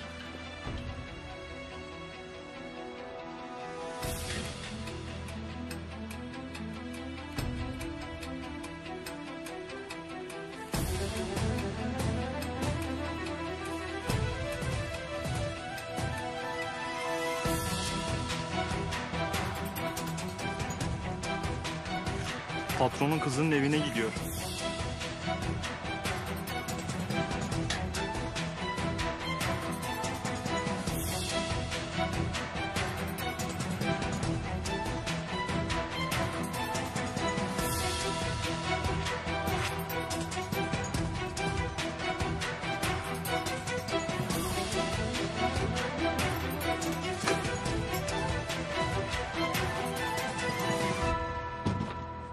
Evet Gizemciğim, bugün ilk dersimize başlıyoruz. Başlayalım Hicabicim. Şimdi Gizem, benim söylediklerimi aynen tekrar ediyorsun. Tamam. Bismillahirrahmanirrahim. Bismillahirrahmanirrahim. Elif, Elif. B, B. T, T.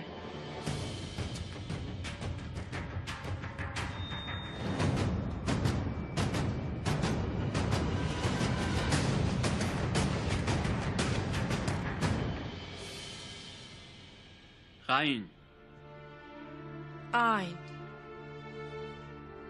Gayn. Hayn. Şimdi iyi dinle Gizemciğim. Gayn, Gayn. gayn. Ya söyleyemiyorum Hicabi. Acaba öğrenemeyecek miyim? Bu daha ilk dersimiz Gizemciğim. Hemen moralini bozma. Bak şöyle yapacaksın. Boğazının ağzına yakın üst kısmından çıkarmaya çalış harfi. Kayn. Biraz daha kalın. Gayn. Ha bak oluyor işte. Biraz daha boğazından zorlayarak. Ya olmuyor Hicabi ya. Tamam canım devam edelim. Kaf, Gaf. kef, Kef. Abi emanetleri müezzinin evine yerleştirdik. İyi iyi. Güzel. Orada bekleyin.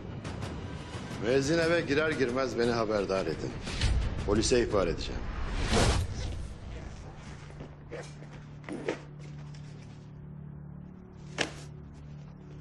Şerefsiz.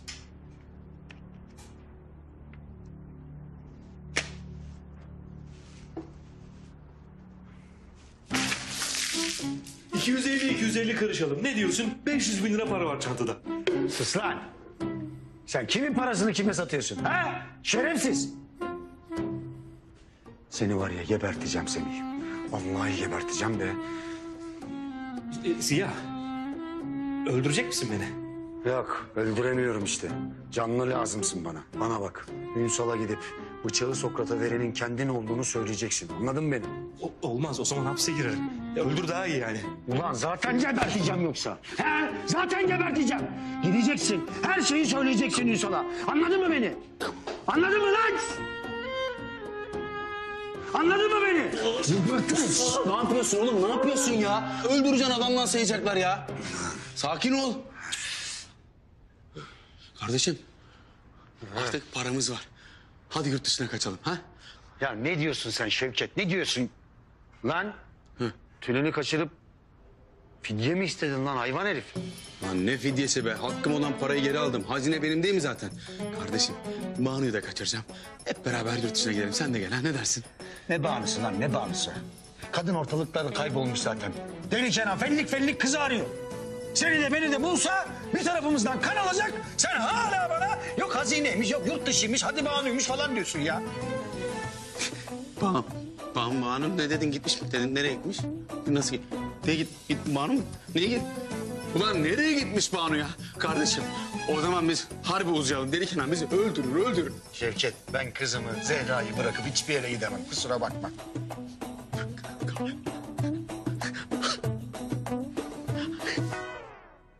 Wow. Wow. Lam elif. Lam elif. Ye. Ye. Çok güzel söyledin Gizemciğim. Bugünkü dersimiz bu kadar. Ya biraz daha devam edelim. Benim şimdi camiye gitmem lazım Gizem. Ha. Namazdan sonra vaaz verecek misin? Tabii ki. Tamam o zaman ben de geleyim. Tamam. Ben çantamı alayım geleyim hemen. Tamam. Bekliyorum. Bana bak Şevket. Bu çakal burada kalacak tamam mı? Ne su ne yemek hiçbir şey vermeyeceksin. Belki aklı başına gelir. Tamam. Ben de şu çantayı Zehra'ya götüreyim bari. Tamam kardeşim. Hadi görüşürüz. Tamam. Ulan hatun var para yok. Para var hatun yok ya. Kadere bak. Orti. Çözsene beni ya.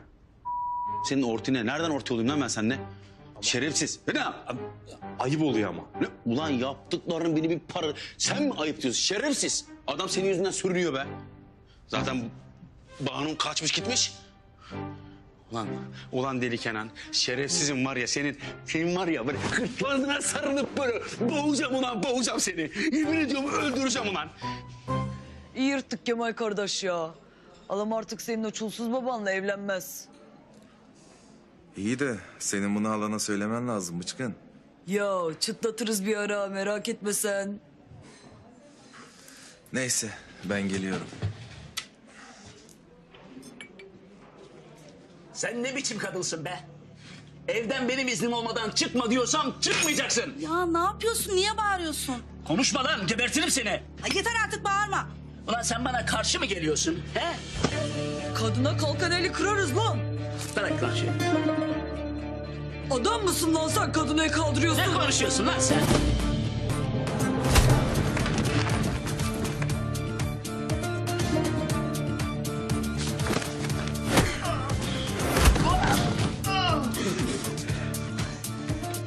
Adam kaba saba ama delikanlı çocuk ya.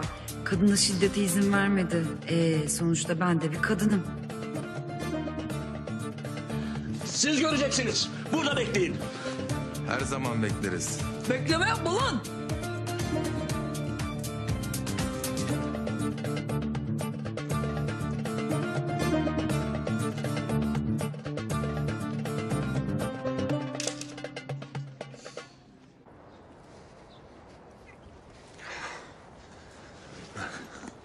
Semih'in çaldığı paralar. Pasaport da içinde. Yurt dışına kaçacakmış it herif. İtiraf etti mi? Yok henüz etmedi. Peki nasıl ikna edeceksin onu? Söylerse hapse girer. Vallahi Zehra bugün bir şekilde halletmem lazım. Çiçekler kimin için? Tabii ki senin için canım. Al canım. Teşekkür ederim. Rica ederim. Ay, ay. Uf, şu düştüğümüz hallere bak ya. Şapka da çok yakıştı. ha. Allah senin de şart da fena değil. Oo, göbeklerimiz de şenlendi sayende. Kesene bereket Kemal kardeş. Estağfurullah lafı bile olmaz Bıçkın kardeş. Vallahi takdir ettim seni ha. Ne güzel haşet ettin adamı. Ya ben kadına el kaldıran adamdan hiç haz etmem. İyi bana bırakmadın ha. Elim çok ağırdır. Vallahi hastanelik ederdim adamı ha. Ya bu kız beni öldürecek ya. Eli ağırmışmışmış. Vallahi kardeş bir kadına el kaldıran erkek adam değildir. Birinin cinsiyeti her ne kadar erkek olsa da adam değilse bacımız sayılır. Bu tür insanlarla da seni niye muhatap edin Bıçkın kardeş? Helal be helal. Oo. İşte bu ikisi arkadaşlar. Ya oğlum sen niye dövdün bu adamı ya? Usul usul konuşup halledeydiniz. Bak şimdi bizi dövecekler. Kimi dövüyorlar Adnan kardeş? Çekil bakayım.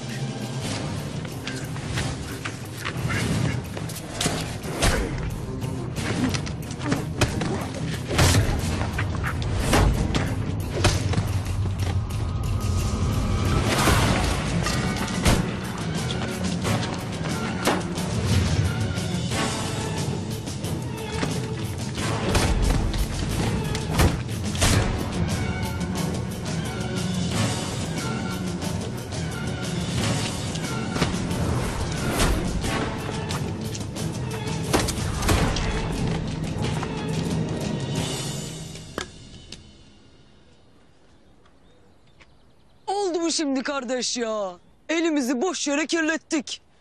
Bana bak. Bir daha beni böyle küçük mevzularla uğraştırma ha. Vallahi kusura bakma Adnan kardeş. Ben de senin elinin bu kadar ağır olduğunu bilmiyordum. Hadi gidelim. La oğlum hadi gidelim diyoruz. Niye gelmiyorsun? Durum çok fena Adnan kardeş. Bunların hepsi Baba Kadir'in adamları.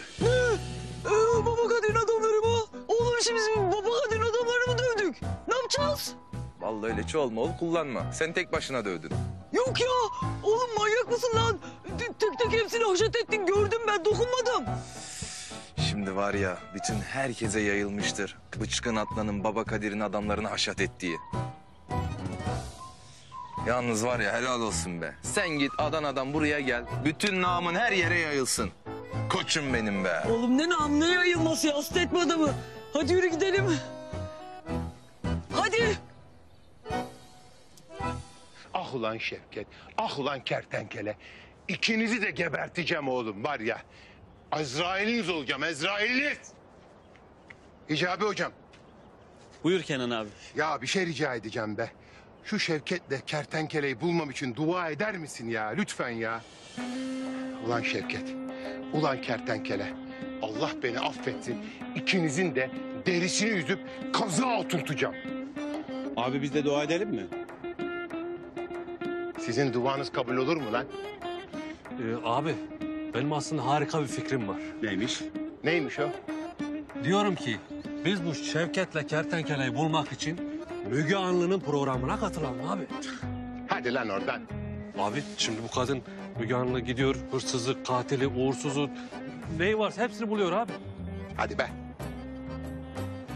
O zaman diyorum ki biz Namık'la Esra Erol'un programına katılalım abi.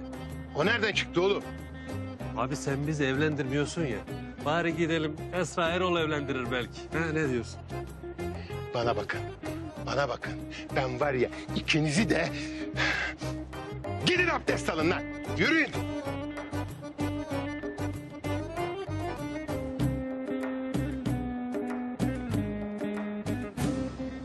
Hala evine gelmedi mi ulan o müezzin? Polisi arayacağım ulan polisi. Yok patron, kızınızla birlikte çıkıp gittiler. Tamam orada beklemeye devam edin.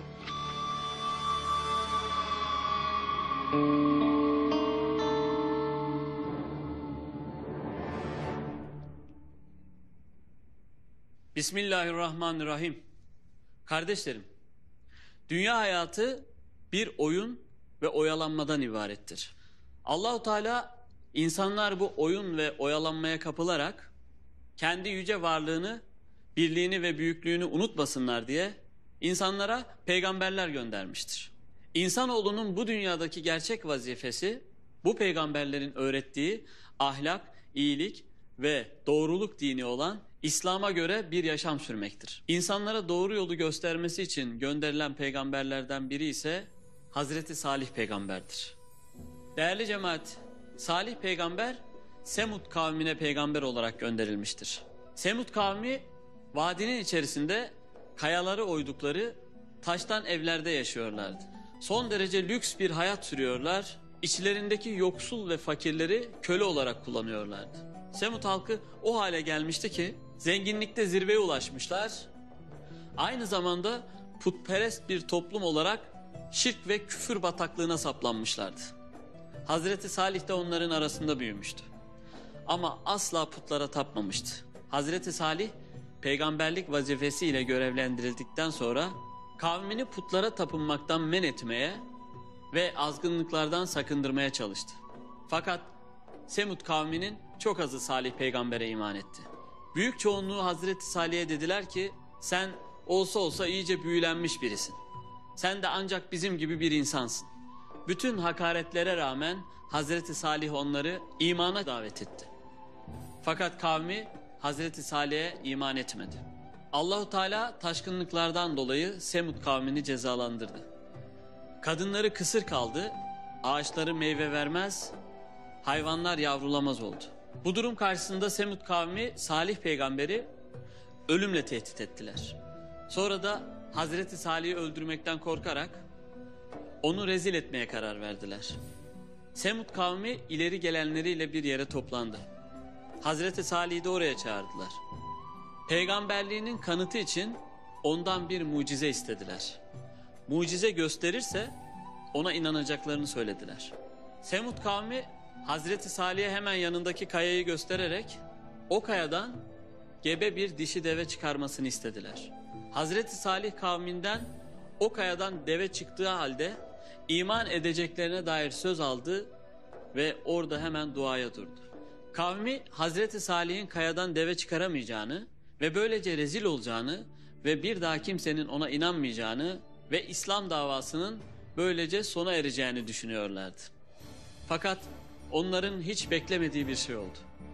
Hazreti Salih duasını bitirmişti ki kaya hareketlenmeye başladı. Bütün Semud kavmi şaşkın bir şekilde kayaya bakıyordu. Kaya tıpkı gebe bir kadının doğurması gibi doğuruyordu. Hazreti Salih Allah'a şükrederek bu doğumu izliyordu. Sonunda kaya tamamen yarıldı ve içerisinden gebe bir deve çıktı. Hazreti Salih kavmine şöyle dedi: Ey kavmim, Allah'a kulluk ediniz. O Allah ki sizin için ondan başka ibadet edecek hiçbir ilah yoktur. Deveyi kendi haline bırakınız. Sakın ona bir fenalık etmeyiniz. Sonra sizi çok elemli bir azap yakalar. İşte bu deve peygamberliğimin doğruluğuna bir delildir. Değerli cemaat, bu mucize karşısında bazıları iman etti. Fakat put sahibi olan kavmin ileri gelenleri iman etmediler. Kalabalık dağıldı, aradan günler geçti. Deve doğurmuştu. Semud kavmi Allah'ın mucizesi, Hazreti Salih'in doğru dediğinin delili olan bu devenin aralarında gezinmesine daha fazla katlanamadılar. Hep birlikte deveyi öldürme kararı aldılar ve aralarından seçtikleri kişileri bunun için görevlendirdiler. Görevlendirilen kişiler gidip devenin sudan dönme zamanında onu gözetlemeye başladılar. Deve sudan dönecekken ona ok atıp bacağından yaraladılar. Sonra devenin üzerine kılıçla atılıp dizini kırdılar ve deve yere yıkıldı. Deve yavrusunu sakındırmak için bir kere böğürdü. Sonra onun göğsüne vurup onu boğazladılar. Yavrusu kaçıp yüksek bir dağ vardı. Oradaki en yüksek kayaya tırmanıp böğürdü. Onun 3 kere böğürüp sonra üzerindeki kayanın içine girip kaybolduğu söylenir. En doğrusunu Allah bilir. Kafirler istediklerini gerçekleştirip deveyi boğazlayınca Hazreti Salih'i durumdan haberdar ettiler. Hazreti Salih onların yanına geldi. Devenin halini görünce kavmine gelecek azaptan dolayı ağlamaya başladı. Semutlular ise zalimlikte ve isyanda devam ederek ey Salih, eğer sen gerçekten peygamberdensen bizi tehdit ettiğin azabı bize getir dediler. Hazreti Salih ise yurdunuzdan 3 gün daha yararlanın. Bu yalanlanmayacak bir vaattir dedi. Kardeşlerim, küfür öyle bir illettir ki insanoğlunun gözünü kör, kulağını sağır eder. Semud kavmi gördüğü mucizeye rağmen Allah'a iman etmedi ve ona meydan okudu. Her şeye gücü yeten ve her yerde hazır ve nazır olan Allahu Teala Semud kavmini cezalandıracaktı. Allahu Teala Salih Aleyhisselam'a o beldeyi terk etmelerini ve şiddetli bir azabın geleceğini vahiy etmesi üzerine Hazreti Salih kendisine iman edenlerle birlikte orayı terk ettiler. Geride kalanlar ise azgınlıkları ve Allah'a meydan okumalarının bedelini ödeyeceklerdi. Semutluların yüzleri önce kana boyanmış gibi kıpkırmızı, daha sonra da kapkara oldu. Semutlular yüzlerini yıkıyorlardı ama ne yaparlarsa yapsınlar değişen bir şey olmuyordu. Öte taraftan vaat edilen elim azap yaklaşıyordu. Değerli cemaat, bir sabah vaktiydi. Allahu Teala meleği Cebrail'e Semud kavmini helak etmesi emrini verdi. Semud kavmini bir çığlık yakaladı. Bu öylesine korkunç bir sesti ki sesin şiddetinden ve dehşetinden Semudlular bir anda kuru otlara döndüler. Hepsi kısa bir süre içerisinde can verdiler. Kardeşlerim, Allah düşünüp ibret alalım diye bize örnekler getirir. Allah hepimizi ibret alanlardan ve Allah'ın emir ve yasaklarına riayet edenlerden eylesin inşallah. Amin. Amin.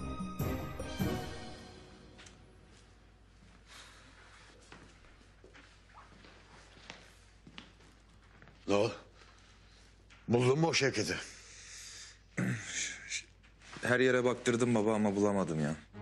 Ne demek bulamadım ya? Ne demek bulamadım ya? Ben ne yapacağım peki? Ya o hazineyi geri alamazsak... ...bu Tülin beni kapının önüne koyar. Oğlum ben Tülin'siz yaşayamam evladım. Yaşayamam. Sen merak etme babacığım. O adamı bulup senin bütün paranı alacağım ben. Sağ ol.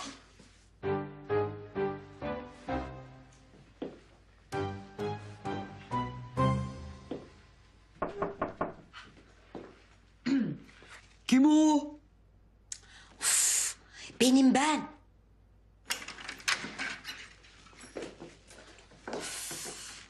Ay Melis yani... Ya Melis nedir bu kadar önemli olan şey? Ne konuşacaksın benimle? Anneciğim, senin artık o adamla evlenmen için bir sebebin kalmadı. Aa, nedenmiş o? Bak şimdi bu adam seni kurtarmak için bütün parasını fidye olarak vermiş. Yarısını vermiş. Anne, oğluyla konuşurken duydum. 5 parasız, meteliksiz kalmış diyorum. Anlamıyor musun ya? Yanlış duymuşsun. Bana yüzük hediye etti. Hem de pırlanta bak. Görüyorsun değil mi? Şuna bak. Anne bu ne böyle? Ya gözlerim kamaştı.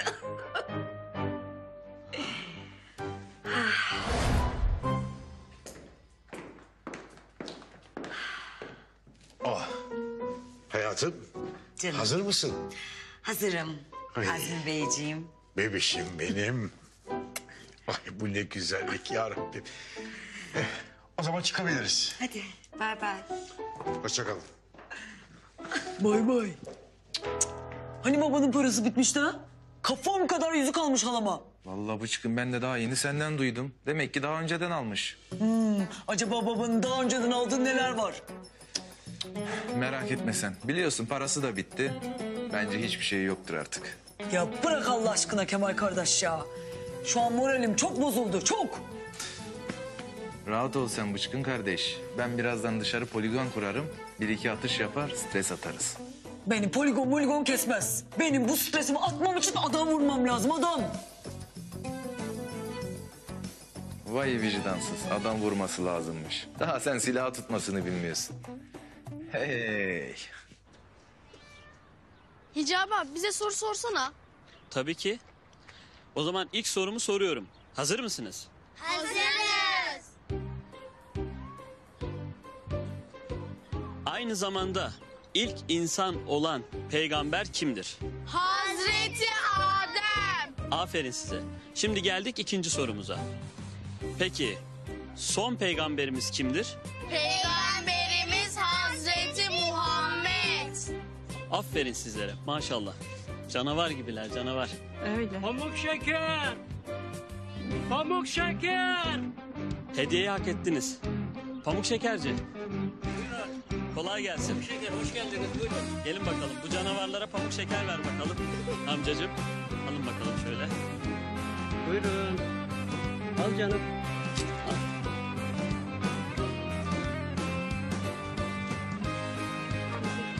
Buyurun efendim. Teşekkür ederim. Kolay gelsin. Hadi gel. Bu senin için. Bu da senin için.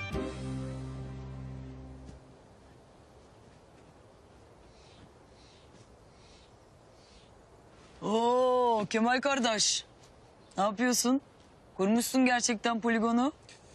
Ne sandın Bıçkın? Öyle atıp tutuyordun attığımı vururum diye. Göster bakayım marifetlerini. Oğlum ben sineği 100 metre öteden kanadından vururum. Ne sandın sen? Ya bırak şu palavraları ya. Var mısın düelloya? Ha? Yalnız karizmanı fena çizerim ha. Allah Allah. Bu kız neyine güvene partisi yapıyor ki? Varım lan.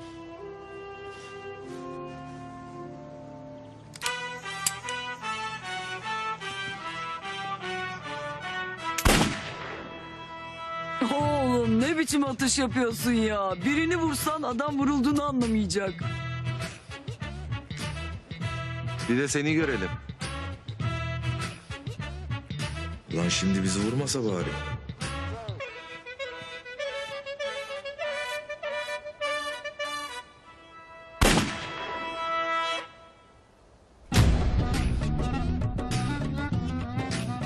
atış böyle yapılır. Acemi şansına bak be. Acemi şansı mı? Söyle neresinden vurayım? Kalbinden.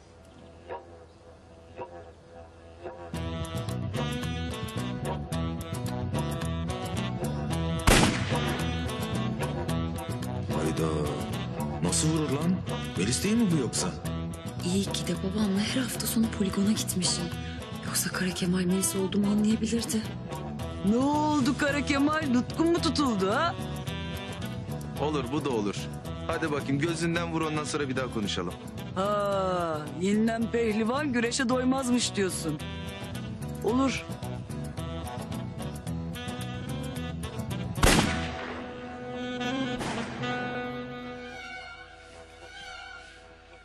Ne oluyor ya?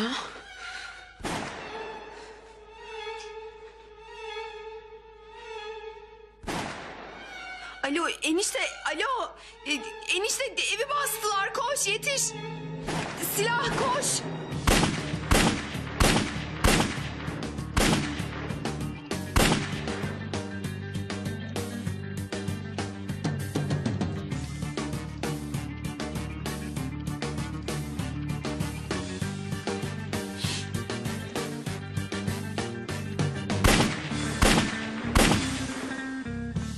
Karavana, hep karavana, hep karavana. Bu nasıl atış atmak ya? Ha?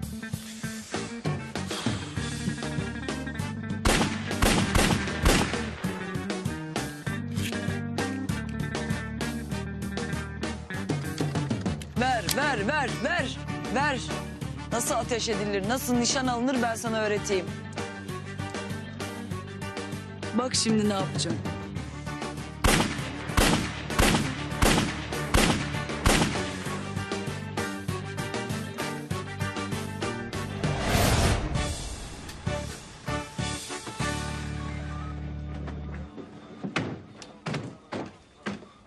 Lan Levent, Sokrat ölmedi mi lan?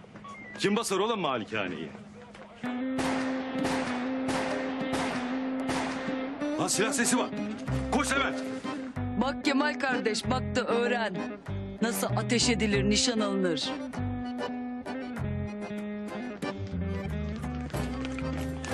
Ay! Kaldır elleri! Kaldır! Teslim ol lan. Ver lan silahı, ver. Al şunu. Evet, tak kelepçeyi şuna. Al. Bir dakika Ünsal komiser, bir yanlış anlaşılma var. Silah benim. Beni tutuklayın. Sen karışma Kemal. Silah onun elindeydi. Tak kelepçeyi Levent, tak. Enişte. Enişte ne oluyor burada? Niye Adnan'ı kelepçeliyorsunuz? Zehra, sen çağırmadın mı bizi? Malikaneyi basılar diye. Geldik işte, tutukluyoruz adamı.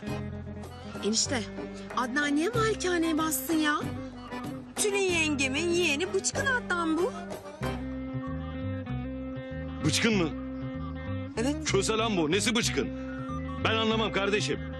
Baskın var dedin, geldik. Adamın elinde silah var. Oraya buraya ateş ediyor. Ya burada biri ölseydi? Ölmüş mü? Öldü mü? Ha, bu arada o kertenkeleye söyle. Gelsin adam gibi teslim olsun. Kanundan kaçamaz. Ona göre. Benim canımı sıkmasın. Adnan. Adnan ne oluyor? Nereye götürüyorlar seni? Bakın onu hiçbir yere götüremezsiniz. Neden? Ne oluyor lan? Bahar Melis'e mi yazıyor yoksa? Bahar Hanım, lütfen polisin işini yapmasına engel olmaz mısınız? Ya. Çekin ellerinizi lütfen. Ya lütfen. Al bunu, al. Hadi. Yürü lan, yürü. Olamaz, ben ne yaptım? Ne güzel şu Bıçkın sayesinde Bahar'dan kurtulacaktım. Ne yapacağım şimdi? Ne yaptım lan ben? Nereden kurdum şu poligonu? Kafama. Nasıl kurtaracağım şimdi Melis'i? Allah'ımı sevdiğim erkeği hapse atacaklar. Ben şimdi Adnansız ne yapacağım? Kenan abi, her yerde aradık ama ve fakat bu Şevket denen bit yavrusunu hiçbir yerde bulamadık ya. Nasıl bulamazsın lan? Abi ellerin dert görmesin, lakin keşke vurmasaydım be. Neden diyeceksin? Çünkü ben bu mevzuyu çözdüm abi. Gittim Müge Anlı'yı aradım. Şevket'i buluyorlar abi, hemen buluyorlar abi. Vallahi mı lan? Vallahi abi. Aferin lan. Aferin Tosun'uma. Aferin.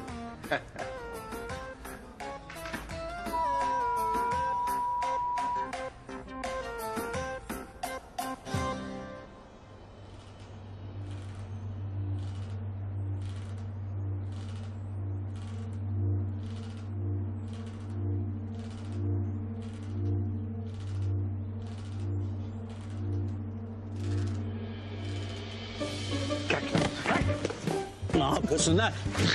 Ne yapıyor kardeşim sen ya? Böyle adam mı uyandırılır? Sus lan. Uyuyor musun bir de burada? Yok, balık tutuyorum. Anasını satayım. Ulan Semih içeride, sen burada yan gelip yatıyorsun. Ya kardeşim güneşleniyorum, ne var bunda ya? Adam bağlamışsın zaten, nasıl kaçtın? Sus. Yürü hadi yürü. Konuşturmamız lazım lavuğu. Geç. Buyurun. Aç kapıyı be sirkan başı.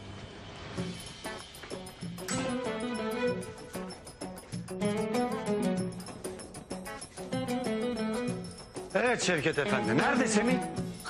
Kardeşim vallahi burada böyle oturuyordu. Ne? Ya bir sus Şevket ya. Ulan bir adama sahip çıkamadım be. Göbeğim çatladı lan bu herifi yakalayana kadar. Kardeşim haklısın, anlıyorum ama bak. Bak daha sıcak, uzaklaşmış olamaz. Hadi gidip arayalım onu. Ya ne yakalaması Şevket, ne yakalaması? Adam uçmuş gitmiş işte ya. Cık. Of Şevket. Of Şevket, of!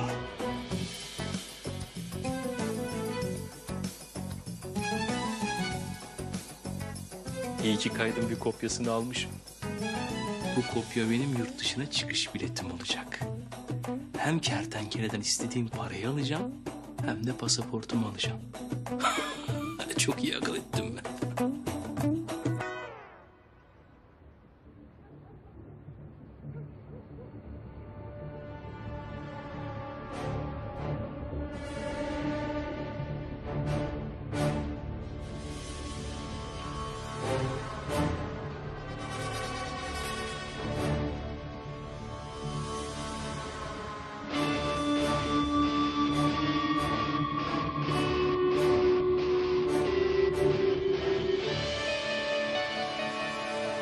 Patron, müezzin sonunda evine girdi. 1 saat önce de başka biri girdi içeri. O da içeride hala. Önce gireni tanıyor muyuz? Tanımıyoruz patron. Galiba misafiri. Gözetlemeye devam edin. Polise ihbar ediyorum.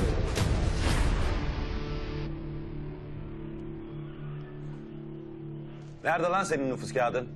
Şimdi Melis olduğumu söylersem yırtar mıyım acaba? Yok ya, ne yırtacağım? Elimde silahla yakalandım. O zaman daha da kötü olur. Bak Ednan bak. Amir bir şey soruyor bak. Ben Adana'dan gelirken yolda düşürdüm komiserim. TC kimlik numaranı söyle. TC'ni soruyor. TC kimlik numaranı söyle Ednan hadi. Komiserim, ben TC numaramı bilmiyorum. Ne demek bilmiyorum lan? Lan sen benimle kafa mı buluyorsun şerefsiz? Levent at bunu içeri. Lan sen bizde geçiyorsun ya. Kalk lan ayağa. Kalk. Komiserim yapmayın, ben Tülin Hanım'ın yeğeniyim. Yürü git lan. Yürü lan yürü. Yürü lan.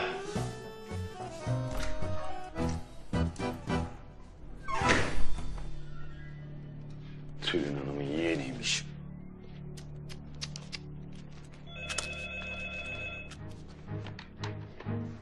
Efendim?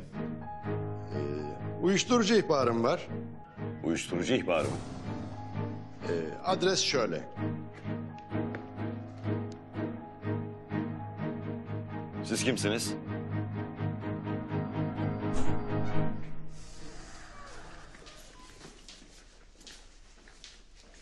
Hadi yaş. Uzat. Lan sen bizi mi sınıyorsun? Bak var ya seni görev başındaki memurla maytap geçmekten var ya. Yürü lan. Geç. Bıyına geç.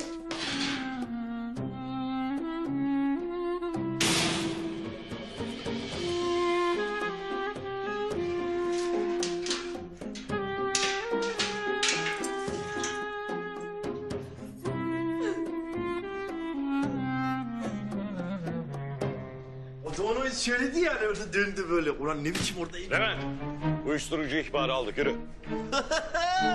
Hadi beyler operation. Hadi.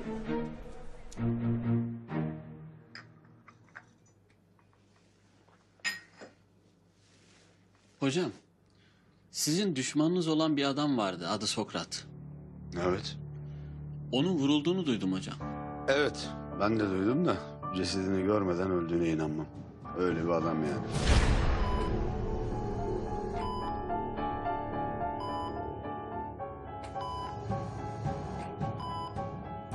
Durumu nasıl? Kritik evreyi atlattı. İyiye gidiyor. Ne zaman uyanır? Her an uyanabilir.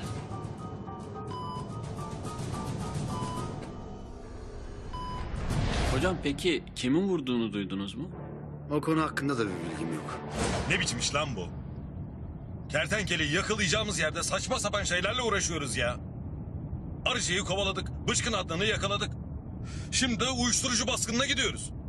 Amirim bizim görevimiz kertenkeleyi yakalamak değil. Biz polisiz. Bizim görevimiz suçluları yakalamak. Lütfen. Hatırlattın iyi oldu Levent.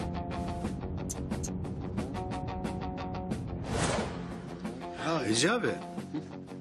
Bu Sokrat'ın Akıncı'yı tuzağa düşürmek için Gizem'i kaçırdığını duymuştum. Ne ayıp? Gizem'i mi seviyor yoksa? Yani bu Gizem'den uzak dur falan diye seni de tehdit ediyor mu? Yok hocam, etmiyor. Allah Allah. Ne ayak ya bu Akıncı? Niye o zaman kızı kurtarıyor? Kahraman mı yani bu? Boş yere kızı kurtarıyor. Gerçi birkaç kere benim de hayatımı kurtardı da. Ben de çözemedim mevzuyu. Bir türlü yüzünü göremedim yani. Bu maskeyi bir aralayamadık. Ya amirim biz bu kertenkeleyi her türlü yakalarız. Onu yakalamak kolay. İsmini cismini biliyoruz. Ama ya Ahuncu? Ya biz Ahuncu'yu nasıl yakalayacağız amirim? Oğlum kafayı çalıştır. Kertenkeleyi yakaladık mı Akıncı'yı da yakalarız. O nasıl olacak amirim? Oğlum bunlar ortak değil mi? Ortak. Kertenkeleyi ne zaman yakalasak Akıncı gelip kurtarmıyor mu? Kesin ortak.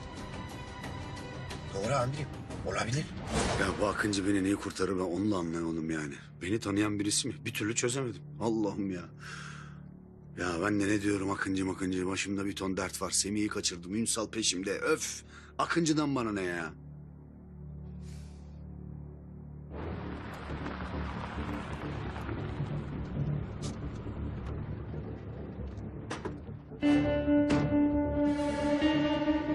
Toplan! Hocam, siz hiç merak etmeyin. Ünsal komiser de sizin suçsuz olduğunuza inanacak. Vallahi Hicabi. İnansan olacak ki yani. O yine bir şeyler bulur benim peşime düşmek için. Öyle inatçı bir şey yani. Sessizce etrafı sarın. Hadi. Hadi. Geç.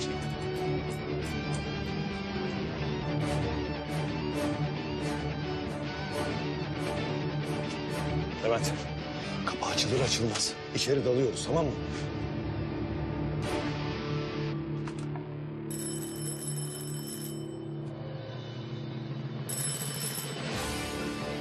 Hayırdır ya? Kim bu saatte? Bilmiyorum ki hocam. Gizem'le Zehra bizi basmaya gelmiştir belki ha? Ben bir bakayım hocam. Hadi bak bakayım.